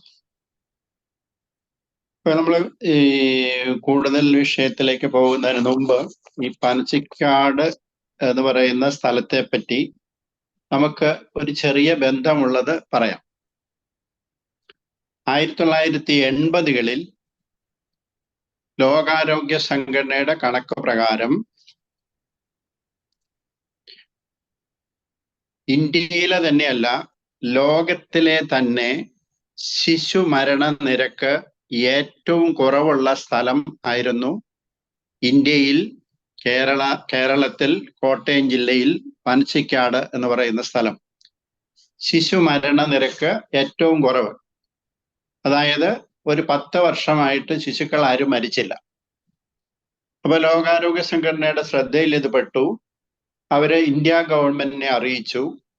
ഇന്ത്യ ഗവൺമെന്റ് പിന്നെ സ്റ്റാറ്റിസ്റ്റിക്സ് ഡിപ്പാർട്ട്മെന്റും എക്കണോമിക്സും മറ്റ് പ്ലാനിങ് ഇങ്ങനെയുള്ള എല്ലാവരുടെ സെക്ഷൻ ചേർന്ന് കേരള ഗവൺമെന്റിന്റെ അനുമതിയോടുകൂടി അവര് ഇതിനെപ്പറ്റി പഠിക്കാനായിട്ട് ഒരു 5 വർഷത്തെ ഒരു ടാർഗറ്റ് പരിപാടി തുടങ്ങി. അതനുസരിച്ച് കൊല്ലാട് എന്ന് പറയുന്ന സ്ഥലത്ത് ഒരു റിട്ടയർഡ് പ്രിൻസിപ്പലിന്റെ വീട് വാടകയ്ക്കെടുത്ത് അവിടെ ഏതാണ്ട് 100-ൽ താഴെ സ്റ്റാഫിനെ അപ്പോയിന്റ് ചെയ്ത് ഈ പഞ്ചായത്തിന്റെ ഈ ഏരിയകളിലെല്ലാം എന്തുകൊണ്ടാണ് ശിശു മരണ നിരക്ക് ഇല്ലാത്തത്, ശിശുക്കൾ മരിക്കാത്തത് എന്നതിനെ പറ്റി ഒരു പഠനം നടത്താനായിട്ട് ആരംഭിച്ചു. അതനുസരിച്ച് ഇങ്ങനെ അപ്പോയിന്റ് ചെയ്ത 100-ൽ താഴെ സ്റ്റാഫുകൾ ഓരോ സെക്ഷനായിട്ട് തിരിഞ്ഞ് ഓരോ വീടുകളിൽ പോയി അവര് ഏതൊക്കെ മരുന്നാണ് കഴിക്കുന്നത്, എന്തൊക്കെ രോഗമാണ് അവർക്ക് വന്നത്, എന്തൊക്കെ ഭക്ഷണ രീതിയാണ് അവർ സ്വീകരിച്ചിരിക്കുന്നത്, ഇങ്ങനെയുള്ള കാര്യങ്ങളെല്ലാം 5 വർഷത്തോളം അവർ പഠനം നടത്തി. പഠനം നടത്തിയതിന് ശേഷം റിപ്പോർട്ട് സമർപ്പിക്കാറായപ്പം അവര് എൻ്റെ അടുത്തൂടെ വന്ന് ഇങ്ങനെ അവർ പോവുകയാണ്, റിപ്പോർട്ടെല്ലാം ശരിയായി എന്ന് പറഞ്ഞു. അപ്പൊ ഞാൻ ചുമ്മാ ചോദിച്ചു, എന്തൊക്കെയാണ് നിങ്ങൾ കണ്ടുപിടിച്ചത്? 5 വർഷം നിങ്ങൾ ഇങ്ങനെ ഈ പഠനങ്ങളെല്ലാം നടത്തിയിട്ട് എന്തൊക്കെയാണ് നിങ്ങൾ കണ്ടുപിടിച്ചത്? ഇവിടെ എന്തുകൊണ്ട് 10 വർഷമായിട്ട് ശിശുക്കളാരും മരിക്കുന്നില്ല? അപ്പൊ അവര് പറഞ്ഞു, ഇവിടെ നല്ല ശുദ്ധ വായു ഉള്ള സ്ഥലമാണ് എന്ന് പറഞ്ഞു. നമ്പർ 1. അപ്പൊ ഞാൻ പറഞ്ഞു, ഒരു ഹോമിയോ ഡോക്ടർ എന്നുള്ള നിലയിൽ ഞാൻ അത് നിരസിക്കുന്നു. അപ്പൊ അവര് പറഞ്ഞു, അതെന്താ? ഞങ്ങൾ 10 വർഷമായിട്ട് പഠിച്ചു. ഞാൻ പറഞ്ഞു, ഇവിടെ തൊട്ടടുത്ത പള്ളവോ ചിങ്ങവനമോ കോട്ടയമോ പുതുപ്പള്ളിയോ ഇങ്ങനെയുള്ള സ്ഥലങ്ങളുടെ നടുക്കാണ് ഈ സ്ഥലം. ആ സ്ഥലത്ത് ഉള്ള വായുവിനെക്കാട്ടിലും ശുദ്ധമായ വായുവാണ് ഈ പ്രദേശത്തുള്ളതെന്ന് പറഞ്ഞാൽ അത് സ്വീകരിക്കാൻ ഞാൻ തയ്യാറില്ല എന്ന് പറഞ്ഞു. രണ്ടാമത്തേത് പറഞ്ഞപ്പോൾ ശുദ്ധജലം, ആദ്യത്തെ നിരസിച്ച പോലെ തന്നെ രണ്ടാമത്തേത് നിരസിച്ചു. പിന്നെ നല്ല ഭക്ഷണം കഴിക്കുന്നവരാ. അങ്ങനെ ഒരു പഞ്ചായത്തിൽ ഇത്രയും സ്ഥലത്തിന് ഇടയ്ക്ക് കിടക്കുന്ന ഒരു സ്ഥലത്ത് മാത്രം നല്ല ഭക്ഷണം കഴിക്കുക, അതിന് ചുറ്റുമുള്ളവരൊക്കെ മോശം ഭക്ഷണം കഴിക്കുക എന്ന് പറയുന്നതും യാതൊരു തരത്തിലും സ്വീകരിക്കാൻ പറ്റുകയില്ല. അങ്ങനെ 16 പോയിന്റ്സും കട്ട് ചെയ്തപ്പോൾ അവര് ചോദിച്ചു, പിന്നെ എന്താണ് ഡോക്ടർ പറയുന്നത്, എന്ത് സമാധാനമാണ് ഡോക്ടർ പറയുന്നത്? ഞാൻ പറഞ്ഞു, ഇവിടെ പിള്ളേര് ആരും മരിക്കാതിരുന്നെങ്കിൽ അതിന്റെ അർത്ഥം ഇവിടെ ചികിത്സിക്കുന്ന ഡോക്ടറോ അല്ലെങ്കിൽ അദ്ദേഹം ചികിത്സിച്ച സമ്പ്രദായമോ, ഏത് ചികിത്സാ സമ്പ്രദായത്തിൽ കൂടിയാണോ അദ്ദേഹം ചികിത്സിച്ചത്, അതിന്റെ മിടുക്കൊണ്ടാണ് ഈ ആരും മരിക്കാതിരുന്നതെന്ന് പറഞ്ഞു. ഏതായാലും അവര് അപ്പം അതിനകത്ത് പ്രത്യേകം പറഞ്ഞിരുന്നു, ഇത് ഹോമിയോ മെഡിസിൻ ആണ് ഇവിടെ ഇവര് ബഹുഭൂരിപക്ഷം കഴിച്ചിട്ടുള്ളവരും അതിന്റെ കോംപ്ലിക്കേഷൻസ് ഒന്നും തന്നെ അവർ വന്നിട്ടില്ല. കഴിഞ്ഞ 10 വർഷമായിട്ട് തുടർച്ചയായിട്ട് ഈ മരുന്ന് മാത്രം കഴിക്കുന്ന വ്യക്തികളുണ്ട്. അതിന്റെ മെഡിസിന്റെ ബാഡ് ഇഫക്ട്സ് ഒന്നും തന്നെ അവരെ അഫക്റ്റ് ചെയ്തിട്ടില്ല. ഇതുകൊണ്ടൊക്കെ തന്നെയാണ് ഇവിടെ ശിശു മരണ നിരക്ക് ഏറ്റവും കുറവ് ആയിട്ടുള്ളതെന്ന് പറഞ്ഞു. അവര് ആ പോയിന്റ് അതിനകത്ത് എഴുതി, ഹോമിയോപ്പതി മെഡിസിൻ ആണ് ഇവിടെയുള്ള ബഹുഭൂരിപക്ഷം കഴിക്കുന്നത്, അതാണ് ഒരു കാരണമെന്ന് പറഞ്ഞു. എന്തായാലും പിറ്റേ വർഷം കേരളത്തിൽ ഏതാണ്ട് 12ഓളം ഹോമിയോ ഡിസ്പെൻസറി അനുവദിച്ചതിൽ നമ്പർ 1 ആയിട്ട് അനുവദിച്ചത് കൊല്ലാട് ഹോമിയോ ഡിസ്പെൻസറിയാണ്.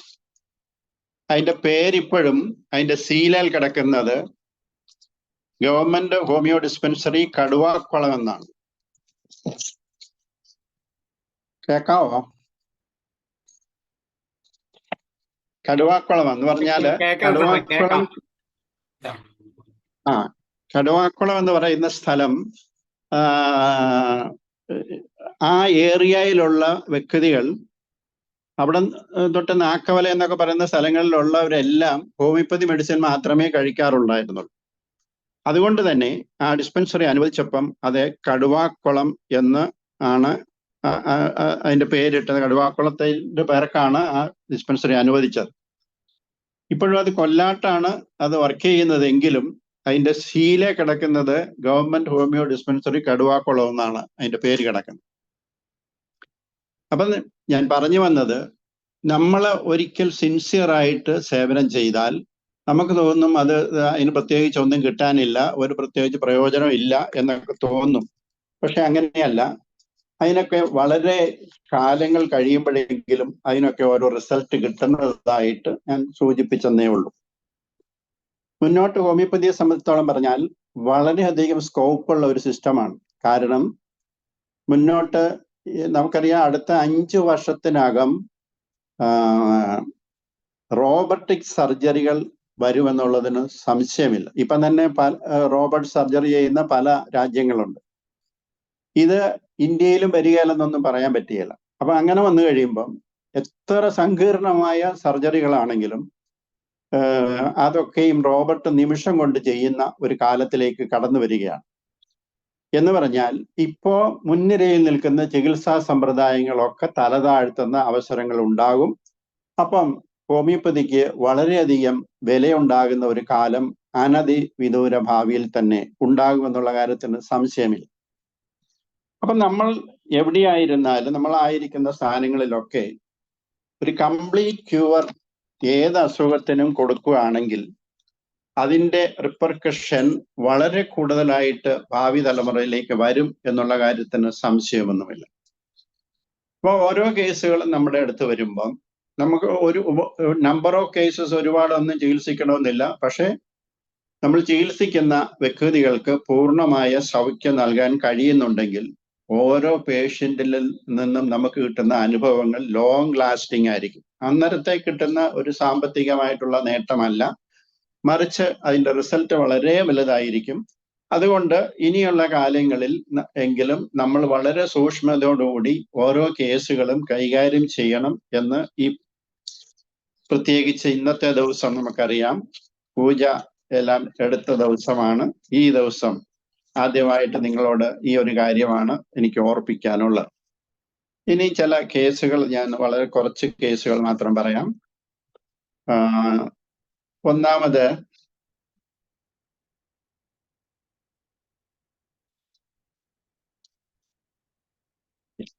ഞാൻ നേരത്തെ വർക്ക് ചെയ്തുകൊണ്ടിരുന്നപ്പം ഈ പെരിയാറ്റിൽ കുറെ നാള് വർക്ക് ചെയ്യുകയുണ്ടായി. അപ്പം രാവിലെ തന്നെ വണ്ടി എടുത്തുകൊണ്ട് മറുകാട് കവലയെ കൊണ്ട് സൈഡിൽ കൊണ്ട് ഇട്ടിട്ട് രാവിലെ 6 മണിക്ക് കോട്ടയത്ത് നിന്ന് പുറപ്പെടുന്ന ടൗൺ ടു ടൗൺ ബസ്സുണ്ട്.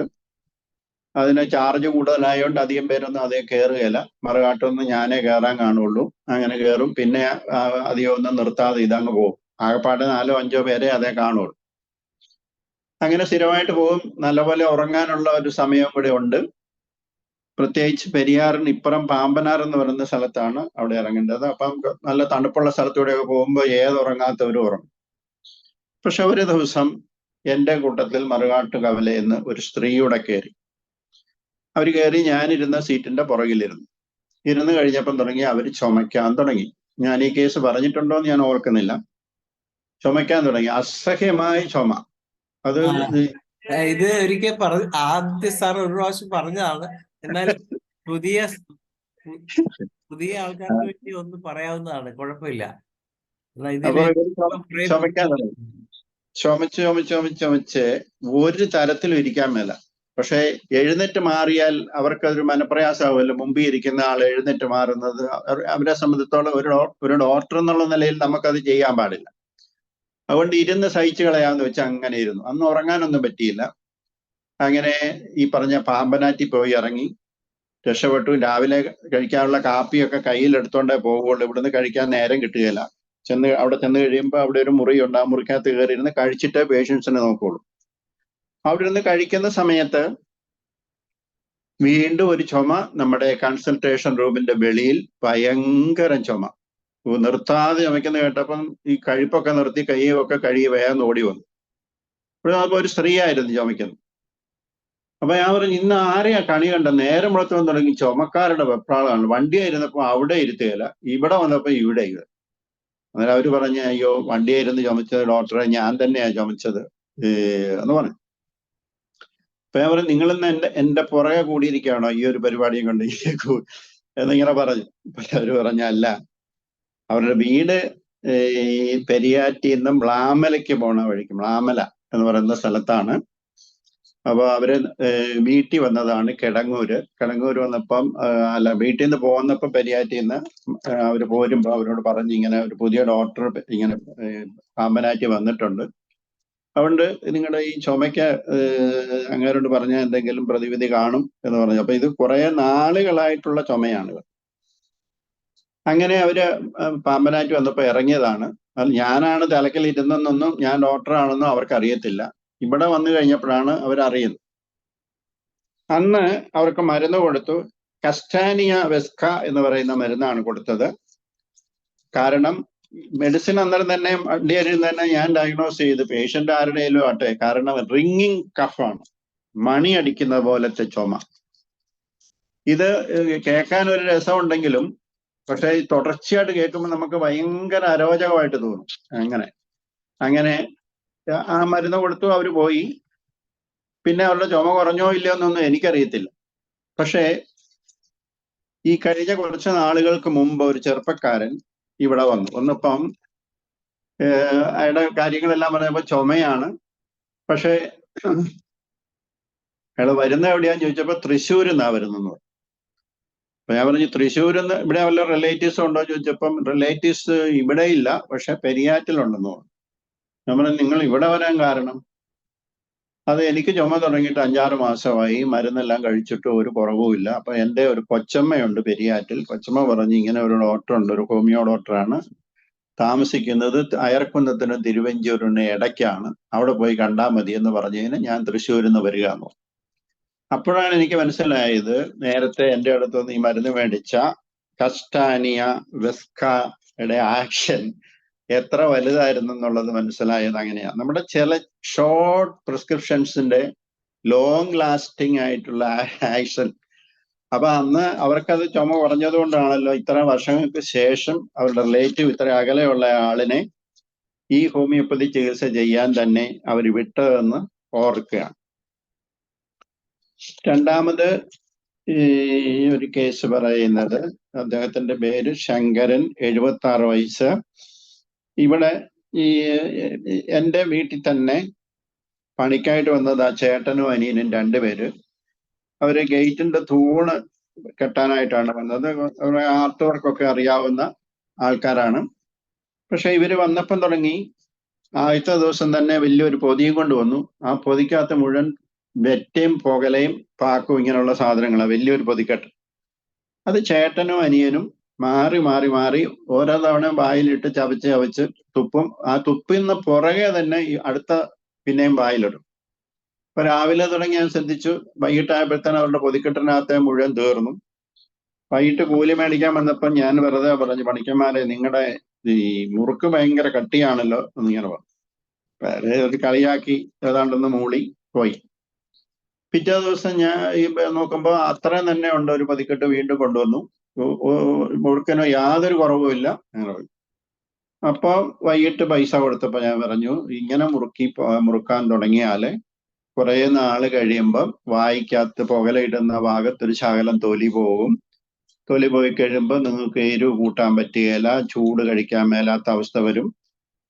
അന്നേരം നിങ്ങൾ പോയി ഏതെങ്കിലും ഡോക്ടറെ കാണും. അന്നേരം പറയും ബി കോംപ്ലക്സിന്റെ കുറവാണ്, അങ്ങനെ ഇങ്ങനെയാന്നൊക്കെ പറയും. പിന്നെ കുറച്ച് നാൾ കഴിയുമ്പം അത് വീണ്ടും കുറയത്തില്ല. അപ്പൊ പിന്നെ പല്ലെടുക്കാൻ പറയും. അങ്ങനെ ഒരു പല്ലെടുക്കും, അന്നേരം കുറയത്തില്ല. പിന്നെ രണ്ടാമത്തെ പല്ലെടുക്കും.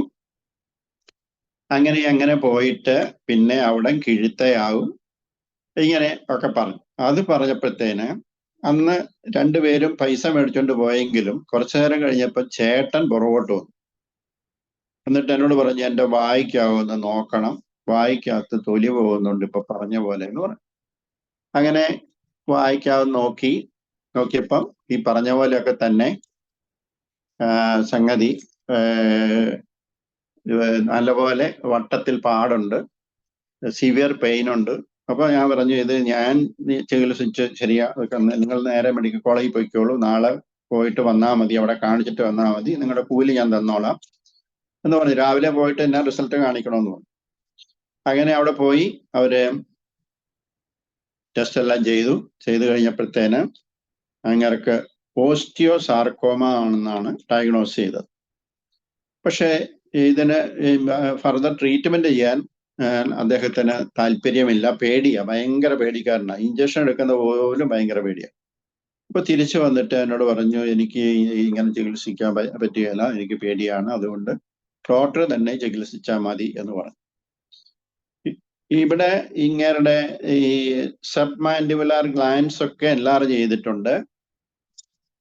ഈ കുറെ റൗണ്ട്, അതായത് 1 രൂപയുടെ അത്രയും വലിപ്പത്തിൽ കവളിനകത്ത് തൊലി പോയിട്ടുണ്ട്, മോണയോട് ചേർന്ന്.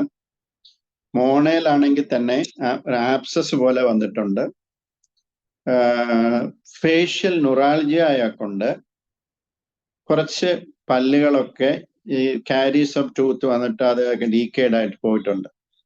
ഈ കേസിൽ അയാൾ എൻ്റെ ചികിത്സ മാത്രം ചെയ്താൽ മതി, വേറെ ഞാൻ ചത്തുപോകോട്ടെ എന്നാ പറഞ്ഞ്.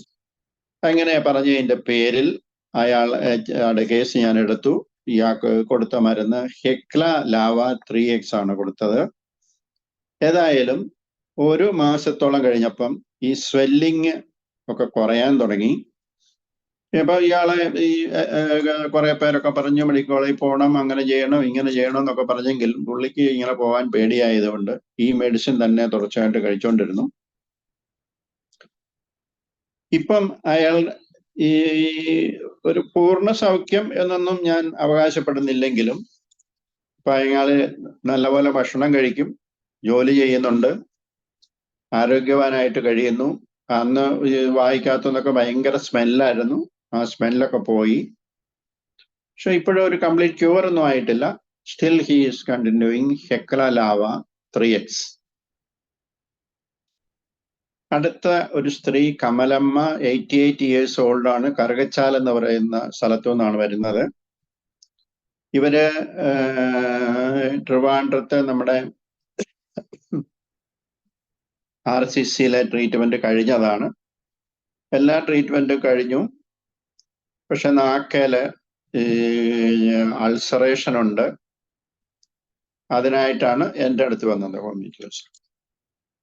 അപ്പം ഈ കേസ് വന്നു. അവര് ഇങ്ങനെ നിൽക്കുമ്പോൾ ഞാൻ എഴുന്നേറ്റ് നിന്ന് അവരുടെ നാക്ക് കാണിക്കാൻ പറഞ്ഞു. നാക്ക് കാണിച്ചപ്പോഴത്തേന് എനിക്ക് ഭയങ്കരമായിട്ട് അവര് വാസ്തവത്തിൽ എൻ്റെ മുഖത്തോട്ട് നോക്കിയാണ് നിൽക്കുന്നത്, ഞാനത് ശ്രദ്ധിച്ചില്ല. നാക്കിലോട്ട് നോക്കുമ്പം ഒരു വെയിൻ അത് പൊട്ടാവുന്ന തരത്തിൽ ബലൂൺ പോലെ വീർത്ത് നിൽക്കുകയാണ്. അതായത് നാക്ക് തിന്ന് പോയിട്ട് അതിൻ്റെ ഒരു 1/4 ഭാഗം കംപ്ലീറ്റ് ആയിട്ട് പോയി. ഇപ്പൊ അതൊരു ബ്ലഡ് വെസലിന്റെ അടുത്ത് വരെ തിന്ന് തീർന്നിട്ട് ഈ ബ്ലഡ് വെസൽ ഒരു ബലൂൺ പോലെ വീർത്ത് നിൽക്കുകയാണ്. അപ്പൊ ശരിക്കും ഇത് കണ്ടപ്പം എൻ്റെ മുഖത്തെ എക്സ്പ്രഷൻ അവർ ശ്രദ്ധിച്ചപ്പം ഈ എൻ്റെ ചമ്മൽ കണ്ടിട്ടായിരിക്കും പെട്ടെന്ന് അവർ പറഞ്ഞു, ഡോക്ടറെ എനിക്ക് കുറവില്ലേ എന്ന് ചോദിച്ചു. ശരിക്കും പരിസരബോധം ഉണ്ടായത് അന്നേരമാണ്. കാരണം അവര് ഡയറക്റ്റ് നേരെ എൻ്റെ മുഖത്തോട്ട് നോക്കി നിൽക്കുക. ഈ കേസില് അവർക്ക് കൊടുത്തത്, എനിക്ക് ശരിക്കും പറഞ്ഞാൽ ഈ കേസ് എടുക്കാനായിട്ട് ഒട്ടും താല്പര്യമില്ല. കാരണം ഇത് ഏത് സമയത്തും പൊട്ടിക്കഴിഞ്ഞാൽ ബ്ലീഡിങ് ആയി കഴിഞ്ഞാൽ നമുക്കൊന്നും ചെയ്യാനൊക്കത്തില്ല. അപ്പം അവരോടത് ആ പേഷ്യന്റിനോട് എനിക്കത് പറയാനും പറ്റില്ല. അതുകൊണ്ട് ഇവരെ വെളിയിൽ ഇറക്കി വിട്ടിട്ട് ഞാൻ മക്കളോട് പറഞ്ഞു, ഈ കേസിൽ ഇത് വളരെ സൂക്ഷിക്കേണ്ട കേസാണ്. നിങ്ങൾ ഇത്ര ദൂരത്തുനിന്ന് വന്നിരിക്കുന്ന ആൾക്കാരാണ്. ഇത് ബലൂൺ പോലെ വീർത്തിരിക്കുന്ന ഈ സാധനം എന്തെങ്കിലും ഇത് പൊട്ടാനുള്ള എല്ലാ സാധ്യതകളും ഉണ്ട്. പൊട്ടിക്കഴിഞ്ഞു കഴിഞ്ഞാൽ നാക്കേൽ ഒന്നും ചെയ്യാനൊക്കെ പെടലേക്ക് എങ്ങാനും വല്ല ഇത് ആർട്ടറിയോ എല്ലാം മുറിച്ചു വിട്ട് കുത്തി കെട്ടുകയോ ഒക്കെ ചെയ്യാൻ പറ്റുള്ളൂ. അതുകൊണ്ട് ഇത് പിന്നെ ഇവിടെ ചികിത്സിക്കാതിരിക്കുന്നതാണ് നല്ലതെന്ന് പറഞ്ഞു.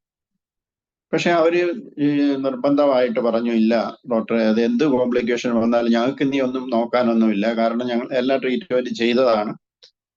അതുകൊണ്ട് ഇനി ഞങ്ങൾ പോയിട്ട് വേറൊരിടത്ത് കാണിക്കാനൊന്നുമില്ല, അതുകൊണ്ട് ഡോക്ടർ തന്നെ ചികിത്സിക്കാൻ പറഞ്ഞു.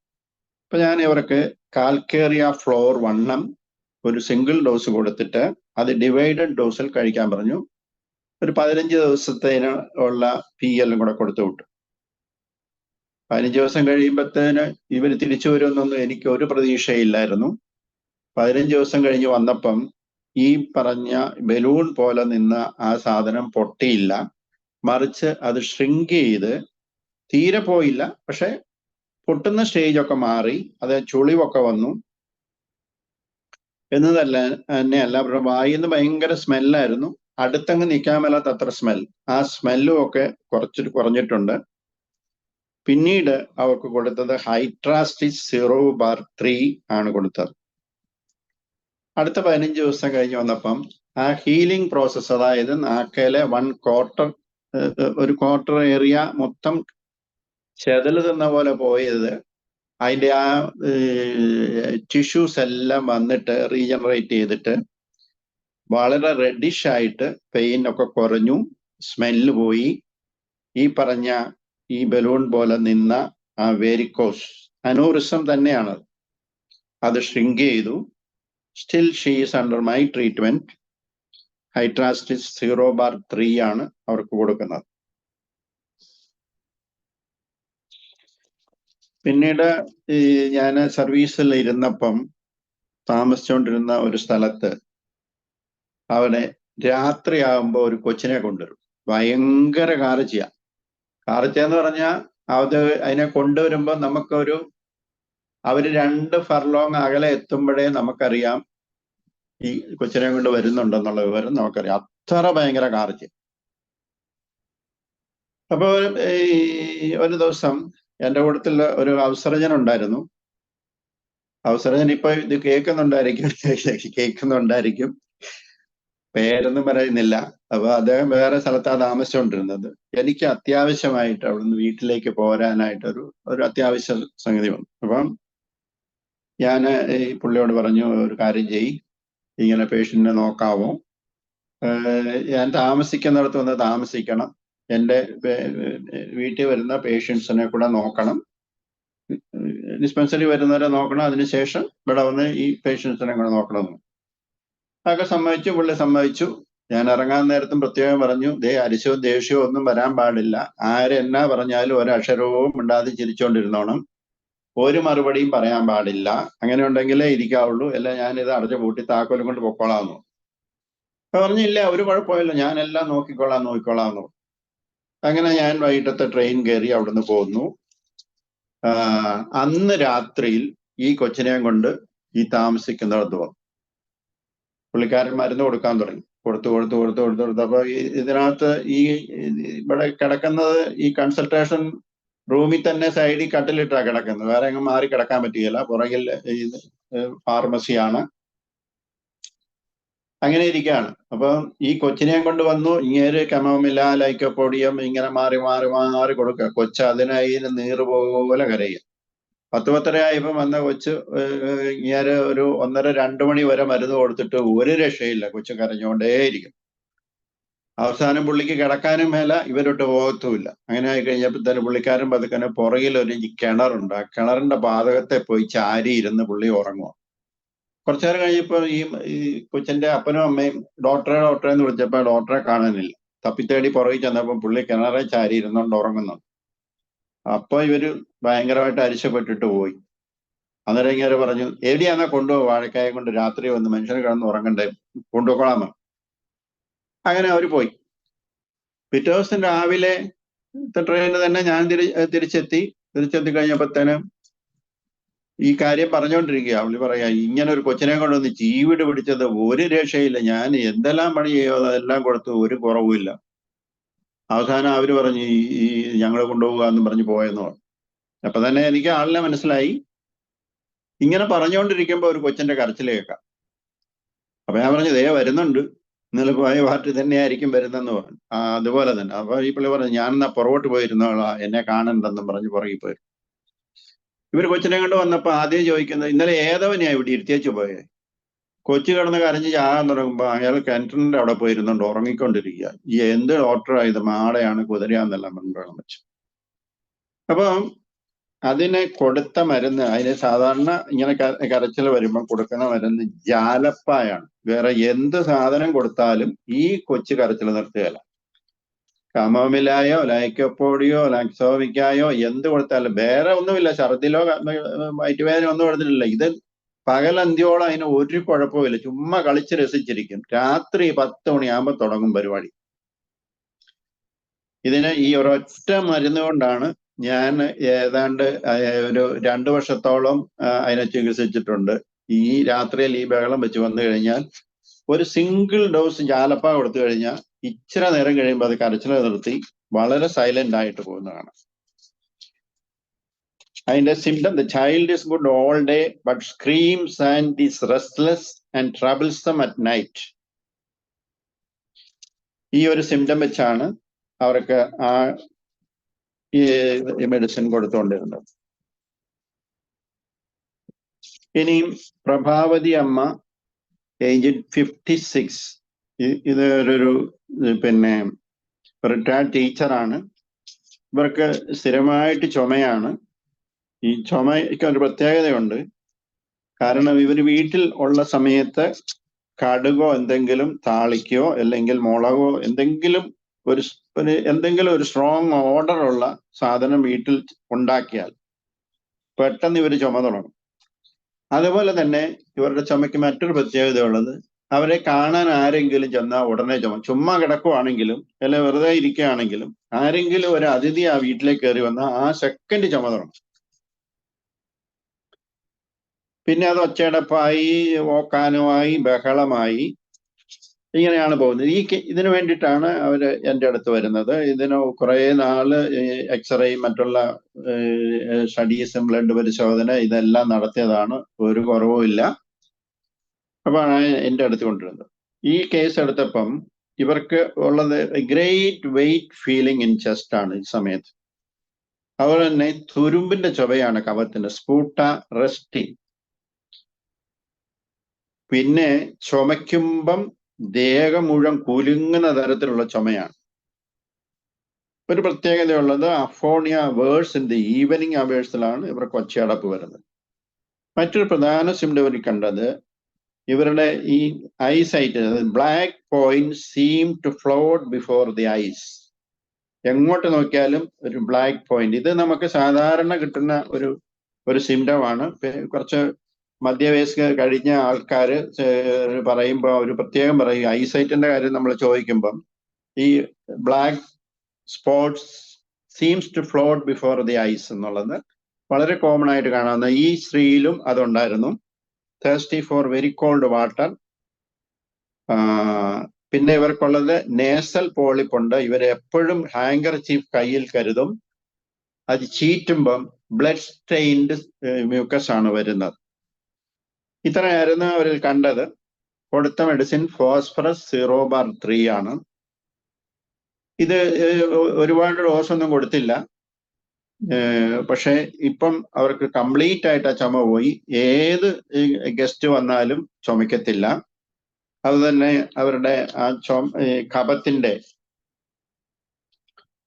റെസ്റ്റ്, തുരുമ്പിന്റെ ചുവ ഉണ്ടായിരുന്ന കഫം അത് കംപ്ലീറ്റ് ആയിട്ട് മാറി.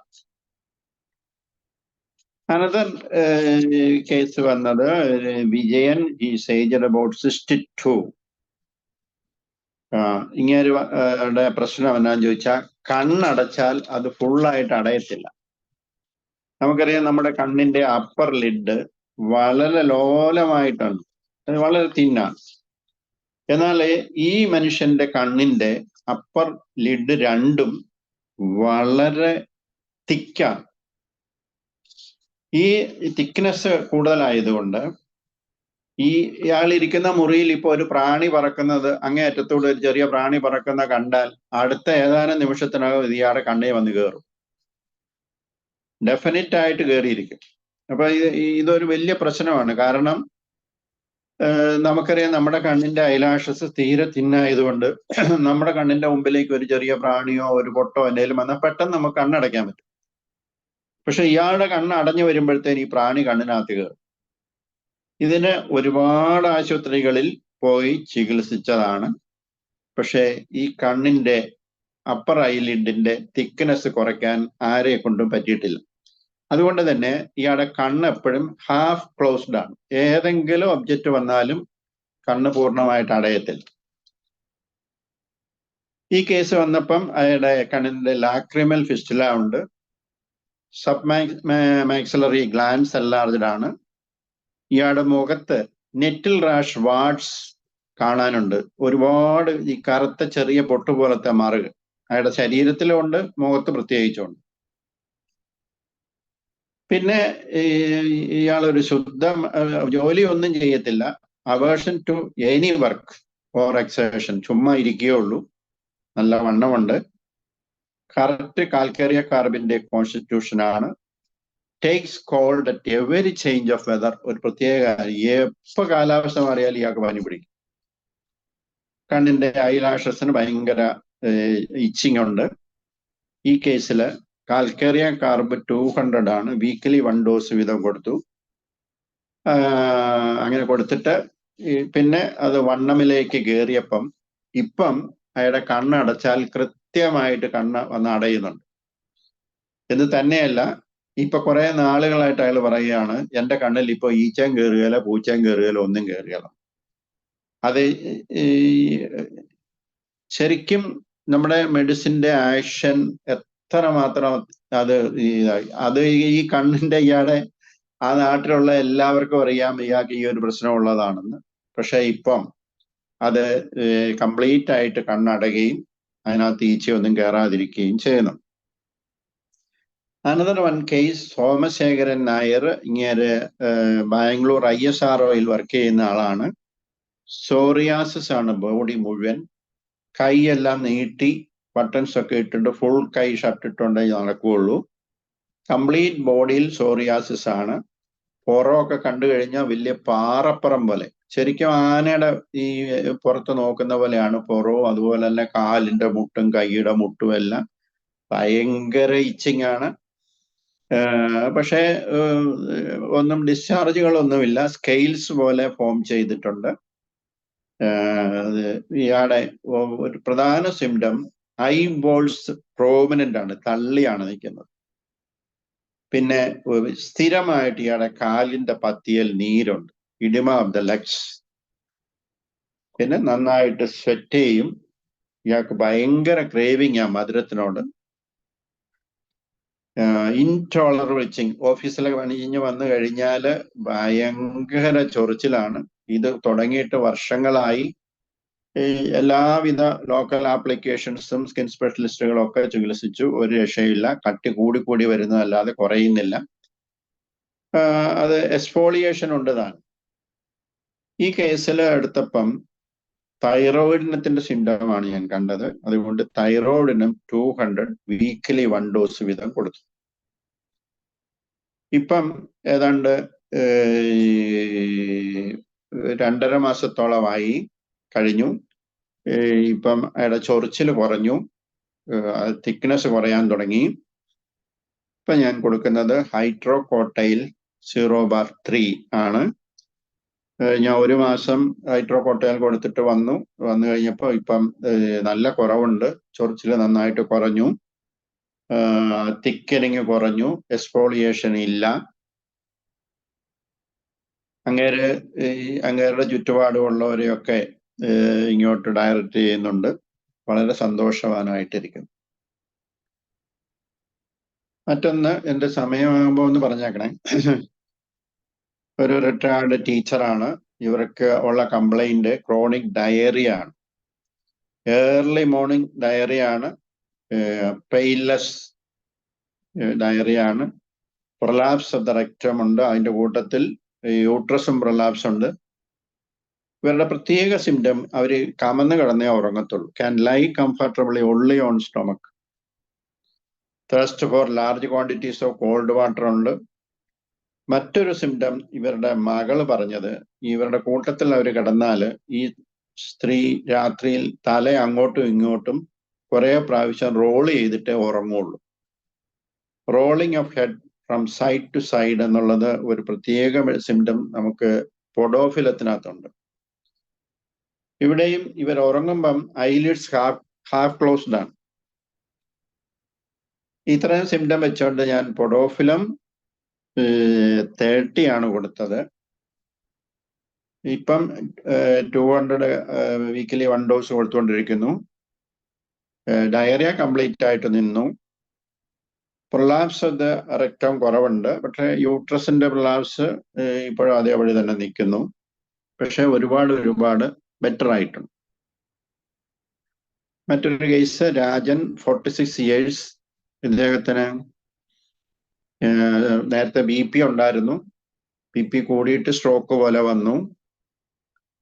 ഇപ്പം ഇങ്ങർക്ക് നടക്കുമ്പം വേച്ച് പോകും, കാല് നിലത്ത് ചൊവ്വന് ഉറയ്ക്കുന്നില്ല. lameness, stiffness of the ankles and knees. മറ്റൊരു പ്രധാന symptom, heels do not touch the floor. Medicine നിങ്ങൾക്ക് മനസ്സിലായി കാണും. Heels do not touch the floor. cannot extend the legs. ഈ കാല് നീട്ടാൻ മേല. അതുപോലെ തന്നെ കാഫ് മസിലിന് ഭയങ്കര പെയിനാണ്. കൈയുടെ വിരലുകളൊക്കെ, കാലിന്റെ വിരല് നമ്പാണ്. തൊട്ടാലും മുട്ടിയാലും ഒന്നും അറിയത്തില്ല. പിന്നെ മറ്റൊരു പ്രധാന സിംറ്റം കണ്ടത്, ഓൾവേസ് എവിടെ ഇരുന്നാലും ഉറങ്ങും. ഏത് വെള്ളത്തിൽ, പുള്ളിയുടെ വൈഫ് പറഞ്ഞത് ഇങ്ങനെ വെള്ളത്തിൽ കൊണ്ടിരുത്തിയാലും ഉറങ്ങും. ഇത്രയും സിംറ്റം വെച്ച് കൊടുത്ത മെഡിസിൻ ലാത്തിറസ് ആണ്. ലാത്തിറസ് 30 ആണ് കൊടുത്തത്. ഇപ്പം ഈ നടക്കുമ്പോൾ മുട്ട് തമ്മിൽ കൂട്ടിമുട്ടുമായിരുന്നു. ഇപ്പൊ അത് കുറവുണ്ട്. ഏതാണ്ട് ഇപ്പൊ ഒരു 3 മാസത്തോളമായി. ആംഗിൾസ് മറിഞ്ഞു പോകുമായിരുന്നു കാലിന്റെ, അതൊക്കെ മാറി. കാലിന്റെ ഉപ്പൂറ്റി നിലത്ത് നന്നായിട്ട് ഇപ്പൊ ചവിട്ടിയാണ് നടക്കുന്നത്. മറ്റേത് നടക്കുമ്പം ഇയാളുടെ കാലിന്റെ തള്ളവിരലിൽ ഫ്ലോറിൽ നിന്ന് വിട്ടുപോരുകയില്ല. അത് ഇങ്ങനെ വലിച്ചാ നടക്കുന്നത്. ഇപ്പൊ അതൊക്കെ മാറി. അതുപോലെ തന്നെ ഒരു ട്രംബ്ലിംഗ് ഉണ്ടായിരുന്നു ബോഡി, അത് മാറി. അപ്പൊ ഇപ്പം വളരെ സന്തോഷവാനായിട്ട് അങ്ങേര് കഴിയുന്നു. സാറേ, തീർച്ചയായും വളരെ നല്ല ഒരു സെഷനായിട്ട് മുന്നേറിക്കൊണ്ടിരിക്കുകയാണ്. ഇനിയുള്ള കഥകൾ പറയാനായിട്ട് നമുക്ക് മറ്റൊരു ദിവസം സാറിന് സമയം കിട്ടുമ്പോൾ വരണം. എന്തായാലും വളരെ നല്ല കേസുകളാണ് ഈ വേദിക്ക് സമ്മാനിച്ചത്. അതും പ്രത്യേകിച്ച് റെയർ മെഡിസിൻസിന്റെ ഒരു ഉസ്താദായിട്ട് തന്നെയാണ് സാർ ഇന്നിവിടെ എത്തിയത്.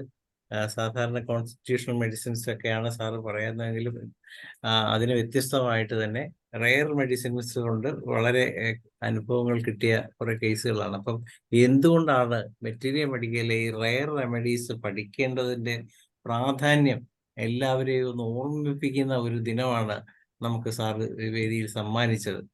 അതുപോലെ തന്നെ IFPHന്റെ പ്രവർത്തന ഫണ്ടിലോട്ട് എല്ലാവരും നിങ്ങളുടെ സഹായം എത്തിക്കണം. കാരണം നമ്മളുടെ ഫണ്ട് വളരെ ഒരു ശുഷ്കരിച്ച അവസ്ഥയിലാണ് നിൽക്കുന്നത്. ഇതിന്റെ ദൈനംദിന കാര്യങ്ങൾക്ക് വേണ്ടിയുള്ള ചെലവുകൾക്കാണ് നമുക്ക് സാമ്പത്തികം വേണ്ടത്. അതുകൊണ്ട് കഴിഞ്ഞ 2 മാസമായിട്ട് സാമ്പത്തികം സഹായം ചെയ്യാൻ പറ്റാതിരുന്ന ആൾക്കാരെല്ലാവരും എത്രയും വേഗം നിങ്ങളെ കൊണ്ട് ചെയ്യാവുന്ന ഒരു തുക, അത് എത്ര വേണേലും ആകാം, അത് എത്ര സ്പെസിഫിക് ആയിട്ട് നമ്മൾ പറയുന്നില്ല. അക്കൗണ്ട് നമ്പർ നമ്മുടെ സ്കാൻ ചെയ്യുന്ന ഇത് QR കോഡ് ഇന്ന് തന്നെ ഗ്രൂപ്പിൽ ഷെയർ ചെയ്യുന്നതാണ്. അവിടെ നിന്ന് എല്ലാവർക്കും അത് ചെയ്യാവുന്നതാണ്. അങ്ങനെയുള്ള ഒരു ഓപ്ഷനാണ് നമുക്കിപ്പോൾ ഉള്ളത്. എന്തായാലും സാറിന്റെ ഈ വേദിയിൽ വന്ന് ഇത്രയും നല്ല അനുഭവങ്ങൾ പങ്കുവച്ചപ്പോൾ നിങ്ങൾക്ക് എന്ത് സംശയം സാറിനോട് ചോദിക്കാവുന്നതാണ്. അഭിപ്രായം കൊള്ളാം എന്ന് പറയുന്നതിൽ ഉപരി നിങ്ങൾ എന്താണോ ആഗ്രഹിക്കുന്നത് അത് നിങ്ങൾ ചോദിക്കണം. അത് തരാൻ പ്രാപ്തരായ കുറെ ആൾക്കാർ ഇതിനകത്തുണ്ട്. അപ്പൊ സാറ് അതിലൊരു അഗ്രഗണ്യനാണ്. അതുകൊണ്ട് നിങ്ങൾക്ക് ചോദ്യങ്ങൾ ചോദിക്കാം.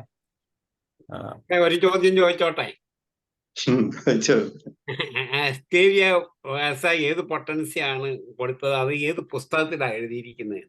നമ്മുടെ അസ്റ്റേരിയ റിംഗിങ് കഫിന് സാർ ഒരു മെഡിസിൻ പറഞ്ഞില്ലേ, അസ്റ്റേരിയ വെർസിക്ക.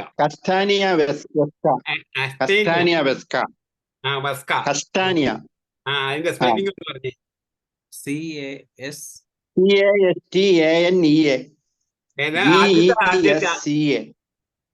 ആദ്യത്തെ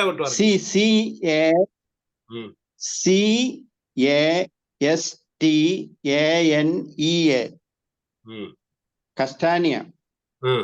കസ്റ്റാനിയെന്നാ ഞാൻ വെസ്ക VESCA. ഓക്കെ. എത്രയാ പൊട്ടൻസി കൊടുത്ത സാർ? കൊടുത്തത് 30. Okay okay okay. അതറിയാൻ വേണ്ടി വിളിച്ച. പിന്നെ റിംഗിങ് കഫിന് വളരെ എഫക്റ്റീവ് ആണ് റിംഗിങ് കഫ്. എത്ര വർഷമായാലും പെട്ടെന്ന് കുറയും. ഏതാ? Ringing cough. Okay okay. അതാ ഞാൻ മണി അടിക്കുന്ന സാറേ, ഞാനും പനഞ്ചിക്കാട്ടുകാരനാ, രാമാനിക്കാട്ടുകാരനാ. അപ്പൊ അവിടെ എനിക്കറിയാം. എന്നെ അറിയാവോ സാറിന്? പിന്നെ അറിയത്തില്ലേ? അന്നേരം ഈ കടുവാക്കുളത്തെ ഈ ഡിസ്പെൻസറിയെ കുറിച്ച് പറഞ്ഞപ്പോഴാ അവിടെ സ്ഥലം അന്വേഷിച്ചിട്ട് കിട്ടിയില്ല. എന്റെ അനിയൻ പരമേശ്വരക്കുറിപ്പ് പരമാവധി ശ്രമിച്ചു. ഞങ്ങൾ തന്നെ ഉള്ള പലരെ അന്വേഷിച്ചിട്ട് കിട്ടാഞ്ഞുകൊണ്ടാണ് അത് അവിടെ പോയത്. പിന്നെ ഈ ഞങ്ങളുടെ ഹോസ്പിറ്റലിൽ കുറിച്ചിയിലുള്ളിടത്ത് മാക്സിമം പേഷ്യന്റ് വരുന്ന ഈ പനഞ്ചിക്കാട്ടുന്ന മാക്സിമം അവിടെ നിന്ന് 1 കിലോമീറ്റർ 1.5 കിലോമീറ്റർ ഉള്ളൂ കുറിച്ചിക്ക്. കുരിമറ്റം വഴി അങ്ങോട്ട് കയറാം. അന്നേരം ഈ കടുവാക്കുളത്തിനുള്ളവർക്ക് പോകാനുള്ള എളുപ്പം കോട്ടയാ. ഈ അതുപോലെ തന്നെ ഈ പനഞ്ചിക്കാടുള്ളവർക്ക് കടുവാക്കുളത്തിന് വരാൻ പറ്റിയല്ല. അവർക്ക് 3 ഗവൺമെന്റ് ഹോസ്പിറ്റലാണ് ഉള്ളത്. ഒന്ന് പനഞ്ചിക്കാടിന്റെ ഹെൽത്ത് സെന്റർ എന്റെ വീടിന്റെ തൊട്ടുപുറകില. അതായത് ഹോസ്പിറ്റലിന്റെ തൊട്ടുപുറകില എന്റെ വീട്. പിന്നെ പനഞ്ചിക്കാട് ഇതിന്റെ ഹെൽത്ത് സെന്ററിന്റെ തൊട്ടുപുറകില എന്റെ വീട്. പിന്നെ 2 പനഞ്ചിക്കാട് തന്നെയാണ് ആയുർവേദ ഹോസ്പിറ്റൽ. അത് ഒരു നല്ല ഹോസ്പിറ്റലാണ്. പിന്നെ 3ാമത് വന്നതാണ് ഹോമിയോപ്പതിയുടെ. അത് സ്ഥലം കിട്ടാഞ്ഞുകൊണ്ടാണ് അവിടെ വന്നത്. കടുവാക്കുളം എന്നാ വിചാരം. സാർ ഓർക്കുന്നുണ്ടെന്ന് തോന്നുന്നു. കടുവാക്കുളം കുഞ്ഞായിരുന്നു അവിടുത്തെ ഏറ്റവും വലിയ ഫേമസ്. ഈ കടുവാക്കുളം വരാനുള്ള കാരണം, കടുവാക്കുളത്ത് ഒരു കോളനി ഉണ്ട്. കടുവാക്കുളം കവലയുടെ അവിടുന്ന് നേരെ ഫ്രണ്ടിലോട്ട് കയറിപ്പോയാൽ ആ കോളനി, അതിനകത്ത് നല്ലപോലെ പോപ്പുലേറ്റഡ് ആണ്. അവർക്ക് ഒരുമാതിരി പരട്ട ചൊറി വന്നു. ഈ കോളനിയിലുള്ളവർക്ക് മുഴുവൻ വന്നു. ഒരു മനുഷ്യൻ തിരിഞ്ഞു കയറുകയില്ല, ആ പ്രദേശത്തോടെ പോവുകയില്ല. അതുപോലെ അന്ന് ഞാൻ പ്രൈവറ്റ് പ്രാക്ടീസുമായിട്ട് കൊല്ലാട്ടിരിക്കുന്ന സമയത്താണ്. ആ സമയത്ത് കൊല്ലാട്ട് ഞാൻ 85 വരെ ഇരുന്നു. ഏത് വർഷം തൊട്ട് ഇരുന്നത്? 75 മുതൽ 85 വരെ. എന്നാലും സാർ എന്നെ അറിവായിരിക്കും. എനിക്ക് പൂവന്തുരുത്തി പ്ലാമൂട്ടിൽ ക്ലിനിക് ഞാൻ അറിയാമെന്ന് ഞാൻ പറഞ്ഞായിരുന്നല്ലോ നേരത്തെ, അറിയാം. അപ്പൊ ഈ കോളനിക്കകത്ത് പോയിരുന്നോണ്ട് ഇവർക്ക് മരുന്ന് കൊടുത്ത് അവരുടെ എല്ലാം മാറി. അപ്പം അതിന് ഞാൻ പൈസ ഒന്നും മേടിക്കാറില്ല. അവിടെ ചെല്ലും, അവർക്ക് വേണ്ട സഹായമെല്ലാം ചെയ്യും. അങ്ങനെ വന്നാണ് ഈ കറുവാക്കുളത്ത് തന്നെ ഈ ഹോമിയോ ഡിസ്പെൻസറി വേണമെന്നുള്ള ഒരു നിർബന്ധം അവരെടുക്കുകയും അങ്ങനെയാണ് ആ ഡിസ്പെൻസറി വെച്ചത്. അപ്പം ഞാനും അന്ന് പഞ്ചായത്ത് പ്രസിഡന്റായിരുന്ന ഗോപാലൻ എന്ന് പറയുന്ന ആളാണ്. ഞങ്ങളാണ് ഈ പൂവന്തുരുത്ത് തുടങ്ങി കെട്ടിടം അന്വേഷിച്ച് വന്ന് കറുവാക്കുളത്ത് എവിടെയെങ്കിലും സെറ്റിൽ ചെയ്യാൻ നോക്കിയിട്ട് അവിടെ എങ്ങും ഇല്ലാതെ വന്നുകൊണ്ടാണ് കൊല്ലാട് മാർത്തോമ പള്ളിയുടെ അവിടെ ഒരു കെട്ടിടം പണി തീർന്നുണ്ടായിരുന്നു. അവിടെ ഇട്ടും ഇത് വന്നത്. ശരിക്കും പറഞ്ഞാൽ അത് കറുവാക്കുളത്ത് തന്നെ വരേണ്ട സ്ഥാപനമാണ്.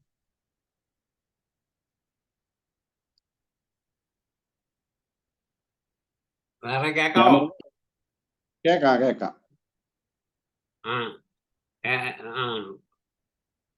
ഞാൻ പറഞ്ഞത്, നമ്മൾ ചെയ്യുന്ന ഓരോ പരിപാടിക്കും പിന്നീട് വർഷങ്ങൾക്ക് ശേഷവും അതിന്റെ റിസൾട്ട് ചിലപ്പോൾ അന്നേരമായിരിക്കും വരുന്നത്. ചിലപ്പോൾ നമ്മൾ ചെയ്തുകൊണ്ടിരിക്കുന്ന സമയത്ത് അതിന് റിസൾട്ട് കണ്ടില്ലെങ്കിലും. അതുകൊണ്ട് ഞാൻ പറഞ്ഞത് ഹോമിയോപ്പതിക്ക് ഇനി വളരെ സ്കോപ്പുള്ള ഒരു കാലമാണ് ഇനി വരാൻ പോകുന്നത്. അത് തന്നെയല്ല സാറേ, മൾട്ടിപ്പിൾ ഡിസീസാണ് ഇത്. മിക്സഡ് മിയാസം കൂടാ. ഒന്നിന് ചികിത്സിക്കുമ്പോൾ വേറൊരു രോഗം വന്നു കഴിയും. വേറുള്ള സിസ്റ്റത്തിൽ, ഞാൻ അതിന് സ്പെസിഫിക് ഒന്നും പറയുന്നില്ല, വേറുള്ള സിസ്റ്റത്തിൽ വേറൊന്നിന് ചികിത്സിക്കുമ്പോൾ വേറൊന്നായിട്ട് മാറും. പക്ഷെ നമ്മളത്തിൽ ഈ ടോട്ടാലിറ്റി ഓഫ് സിംറ്റം വെച്ചിട്ട് കോൺസ്റ്റിറ്റ്യൂഷണൽ മെഡിസിനും പിന്നെ സാറിൻ്റെ ഈ ട്രിക്ക് പോലെയുള്ള ചില ട്രിക്കുകളൊക്കെ പ്രയോഗിച്ചു കഴിഞ്ഞാൽ നല്ല റിസൾട്ട് കിട്ടും. അന്നേരം ഇനി വരാൻ പോകുന്ന കാലങ്ങളിൽ നമുക്ക് കൂടുതൽ സാധ്യതകൾ കൂടുതലാണ്. ശരിയാണ്.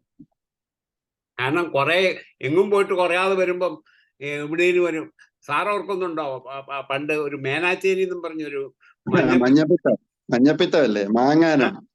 മാങ്ങാനത്ത് എല്ലാരും അങ്ങോട്ട് പോകും. പക്ഷെ കുറെ പേരൊക്കെ ചത്തുപോകായിരുന്നു. എല്ലാം ഉണക്കമത്തി കഴിക്കാൻ പറയുന്നത്. അതെ അതെ, അങ്ങനെ ചിലരൊക്കെ ഉണ്ട്. എന്ന് പറഞ്ഞ മാതിരി സാറും വളരെ ഫേമസ് ആയിട്ട് ഇരിക്കട്ടെ, കോട്ടയംകാർക്ക് ഒരു അഭിമാനമായിട്ട് ഇരിക്കട്ടെ എന്ന് പലരും നിർത്തി സാറേ.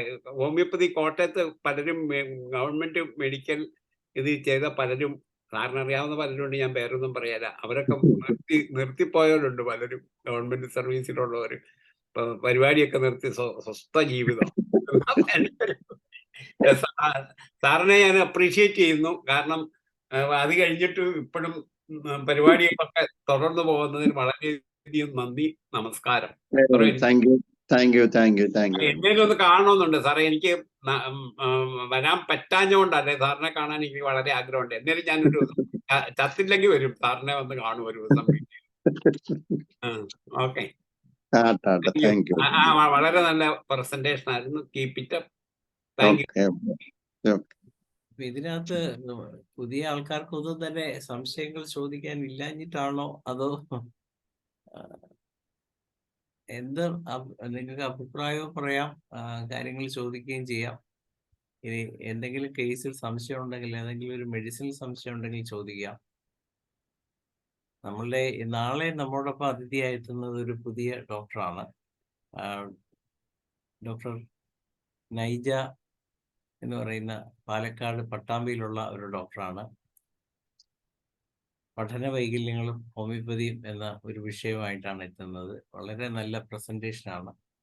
എല്ലാവർക്കും അത് ശരിയായ രീതിയിൽ അതെങ്ങനെയാണ് കേസ് എടുക്കേണ്ടത്, അങ്ങനെയുള്ള എല്ലാ കാര്യങ്ങളും അതിനകത്ത് വരുന്നുണ്ട്. മുന്നോട്ട് പോവുക. ഞാൻ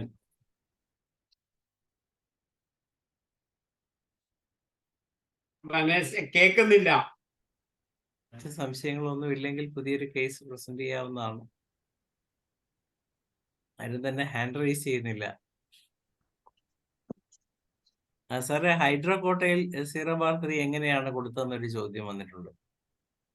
0/3 അവർക്ക് പിൽസായിട്ട് കൊടുത്തിട്ട് ഒരു 5 പില്ല് വീതം ഒരു 1/2 ഗ്ലാസ് വെള്ളത്തിലിട്ടിട്ട് ദിവസം ഒരു രാവിലെ ഉച്ചയ്ക്ക് വൈകിട്ട് 3 നേരം കുടിക്കാൻ പറഞ്ഞു.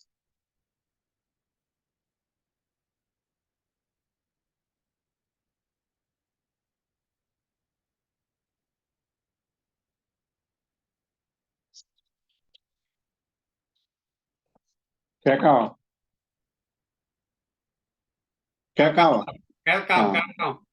ഓക്കെ.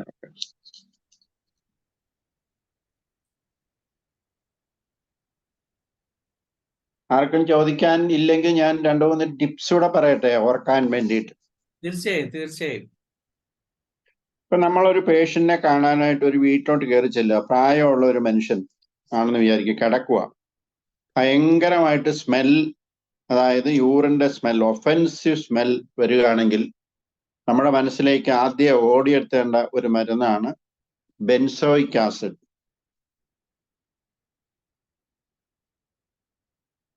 ഇനിയും craving four black coffee. Kurup സാറിന് അറിയാം, നാക്കവല എന്ന് പറയുന്ന സ്ഥലത്ത് നിന്ന് ഒരു പേഷ്യന്റ് വരുന്നതാണ്. ബ്ലാക്ക് കോഫി 20 തൊട്ട് 25 കാപ്പി കുടിക്കുന്ന ഒരുത്തരുണ്ട്. അവിടുന്ന് മരുന്ന് കഴിക്കാൻ വരുന്നതാണ്. ക്രേവിംഗ് ഫോർ ബ്ലാക്ക് കോഫി ആയി കൊടുത്തിരിക്കാൻ വരുന്ന മോസ്കസ് ആണ്, മോസ്കസ്. ഇനി ചൂട് കാപ്പി, തിളച്ച കാപ്പി മാത്രമേ കുടിക്കുകയുള്ളൂ. അല്പം തണുത്തു പോയെങ്കിൽ വഴക്കുണ്ടാക്കി വീട്ടിൽ ബഹളം ഉണ്ടാക്കും. ക്രേവ്സ് ഫോർ വാം ഡ്രിങ്ക്സിന് കൊടുക്കുന്ന മരുന്നാണ് ലൈക്കോപോഡിയം. ഞങ്ങളുടെ അടുത്തുള്ള ഒരു മനുഷ്യനുണ്ട്, അയാൾ വളരെ ചൂടുള്ള സാധനമേ കഴിക്കുള്ളൂ. ആവി ശകലം പറക്കുന്നില്ലെങ്കിൽ പുള്ളി കാപ്പി ദൂരെ കളയും. Pain in stomach relieved by drinking warm milk. വയറ്റുവേദനയായിട്ട് വർഷങ്ങളായിട്ട് വെച്ചുകൊണ്ടിരിക്കുന്നവരുണ്ട്. പക്ഷേ ഈ ഡിയോഡിനൽ അൾസർ കേസിൽ നമുക്ക് ഈ ഒരു സിംറ്റം കിട്ടുകയാണെങ്കിൽ പിന്നെ വാം മിൽക്ക് കുടിച്ചാൽ വയറ്റിലെ അസുഖം കുറയുമെന്ന് പറഞ്ഞാൽ നമുക്ക് വരാവുന്ന ഒരേ ഒരു മെഡിസിനാണ് graphites. Burning pain in stomach with water vomited. But solid retained. വെള്ളം മാത്രം ശ്രദ്ധിക്കും, ഭക്ഷണ സാധനം ശ്രദ്ധിക്കത്തില്ലെങ്കിൽ കൊടുക്കാവുന്ന മരുന്നാണ്, നമുക്ക് ചിന്തിക്കാവുന്ന ഫസ്റ്റ് മെഡിസിനാണ് ബിസ്മത്ത്. റൊട്ടി ഇപ്പൊ എല്ലായിടത്തും കോമൺ ആണ്. ഈ ഒരാഴ്ച കഴിഞ്ഞാലും 10 ദിവസം കഴിഞ്ഞാലും അതിന് പൂപ്പൽ പിടിക്കുകയില്ല. അത്രയ്ക്ക് ബെൻസോയിക് ആസിഡ് അതിനകത്ത് ചേർക്കുന്നുണ്ട്.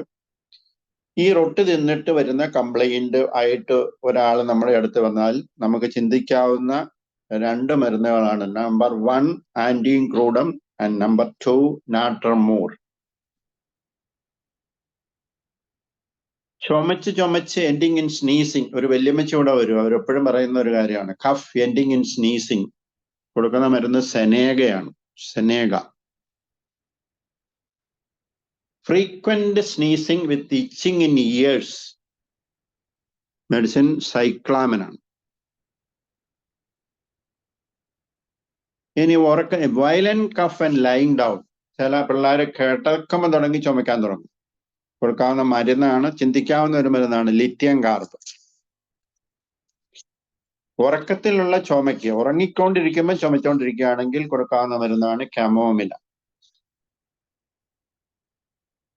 ഇപ്പൊ വന്നിട്ട് പോയുള്ള case sacrum pain as if broken. ഇപ്പൊ എന്റെ ലാസ്റ്റ് പേഷ്യന്റ് അത് പറഞ്ഞാണ് പോയത്, sacrum pain as if broken. Severe back pain must lean against something for support.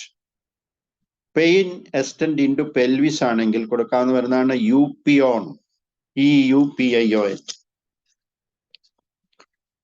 Lumbar pain in spine.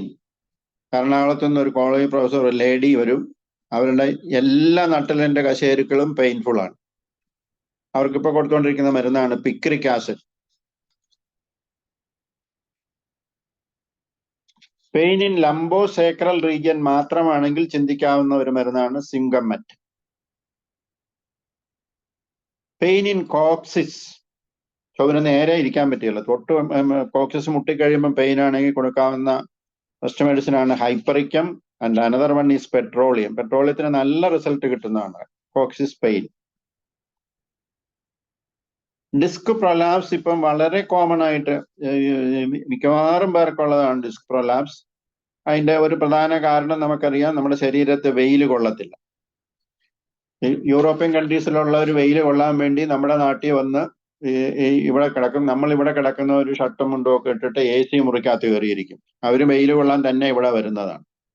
വെയിൽ കൊണ്ട് ശരീരത്തിൽ അടിക്കുകയാണെങ്കിൽ തന്നെ ഒരുപാട് നമ്മുടെ ഓസ്റ്റിയോപോറോസിസിനൊക്കെ വളരെ ആശ്വാസം കിട്ടും. ഡിസ്ക് പ്രൊലാപ്സ് നന്നായിട്ടുള്ളതിന് the best medicine is bellis പെരിനിസ്.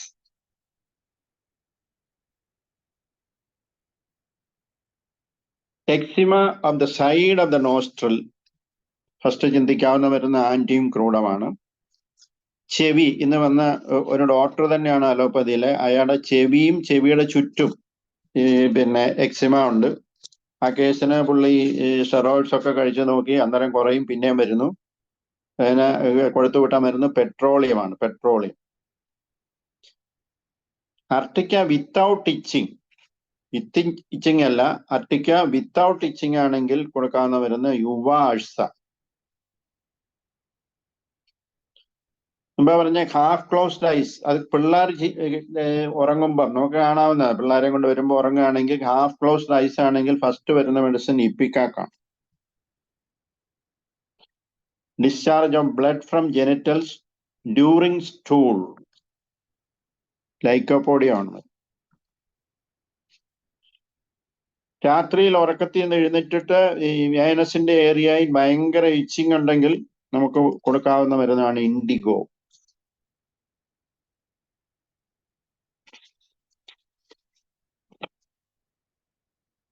ഇത് ഞാൻ പറഞ്ഞത് നമുക്ക് ഇത് ഡേ ടു ഡേ ലൈഫിൽ നമുക്ക് കിട്ടാവുന്ന കേസുകളാണ്. ഇത് ഓർത്തിരിക്കുവാണെങ്കിൽ പെട്ടെന്ന് പേഷ്യന്റ് വിവരം പറയുമ്പോൾ നമുക്ക് ആ മെഡിസിനിലേക്ക് പോകാം. പിന്നെ കേസ് എടുക്കണം. തീർച്ചയായും വളരെ നല്ല കേസ് ടിപ്പുകളൂടെ സാർ ഈ വേദിക്ക് സമ്മാനിച്ചിരിക്കുകയാണ്. നമ്മുടെ സമയം ആയിട്ടുണ്ട്. അപ്പൊ തീർച്ചയായും നമുക്ക് ഇനി ഒരു ദിവസത്തേക്ക് ഇതുപോലുള്ള കാര്യങ്ങൾ വീണ്ടും നമുക്ക് വേദിക്ക് വേണ്ടി സമ്മാനിക്കേണ്ടതായിട്ടുണ്ട് എന്ന് പറഞ്ഞുകൊണ്ട് നമുക്ക് ഇന്നത്തെ സെഷന് നന്ദി പറയുന്നതിനായിട്ട് നമ്മുടെ സോയ ഈപ്പൻ ഡോക്ടറെ ക്ഷണിക്കുകയാണ്. ഡോക്ടർ അൺമ്യൂട്ട് ചെയ്ത് സംസാരിക്കോ? ഡോക്ടർ സോയ ഈപ്പൻ.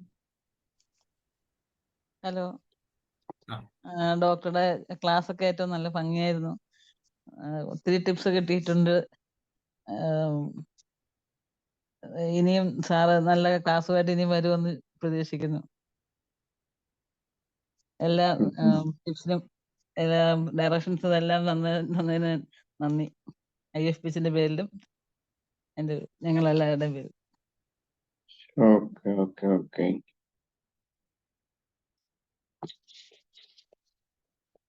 നല്ലൊരു ദിനമായിരുന്നു IFPHന്. ഇന്ന് ഈ വേദിക്ക് 3 സെഷനുകളിൽ ഉണ്ടായിരുന്നത്. ഇതുപോലെ തന്നെ എല്ലാ ദിവസങ്ങളിലും എല്ലാവരും എല്ലാ സെഷനുകളും കേൾക്കുകയാണെങ്കിൽ നമ്മളുടെ അറിവുകൾ ഒത്തിരി വർദ്ധിക്കും എന്ന് പറഞ്ഞുകൊണ്ട് നാളെ മലയാള സെഷനിൽ നമ്മോടൊപ്പം എത്തുന്ന ഡോക്ടർ നൈജ, അദ്ദേഹം ഡോക്ടർ ലേഡി ഡോക്ടറാണ്. അദ്ദേഹം ഡോക്ടർ അവതരിപ്പിക്കുന്നത് പഠന വൈകല്യങ്ങളും ഹോമിയോപ്പതി എന്ന വിഷയം തന്നെയാണ്. വീണ്ടും കാണുന്നവരെ എല്ലാവർക്കും ശുഭരാത്രി നേരുന്നു.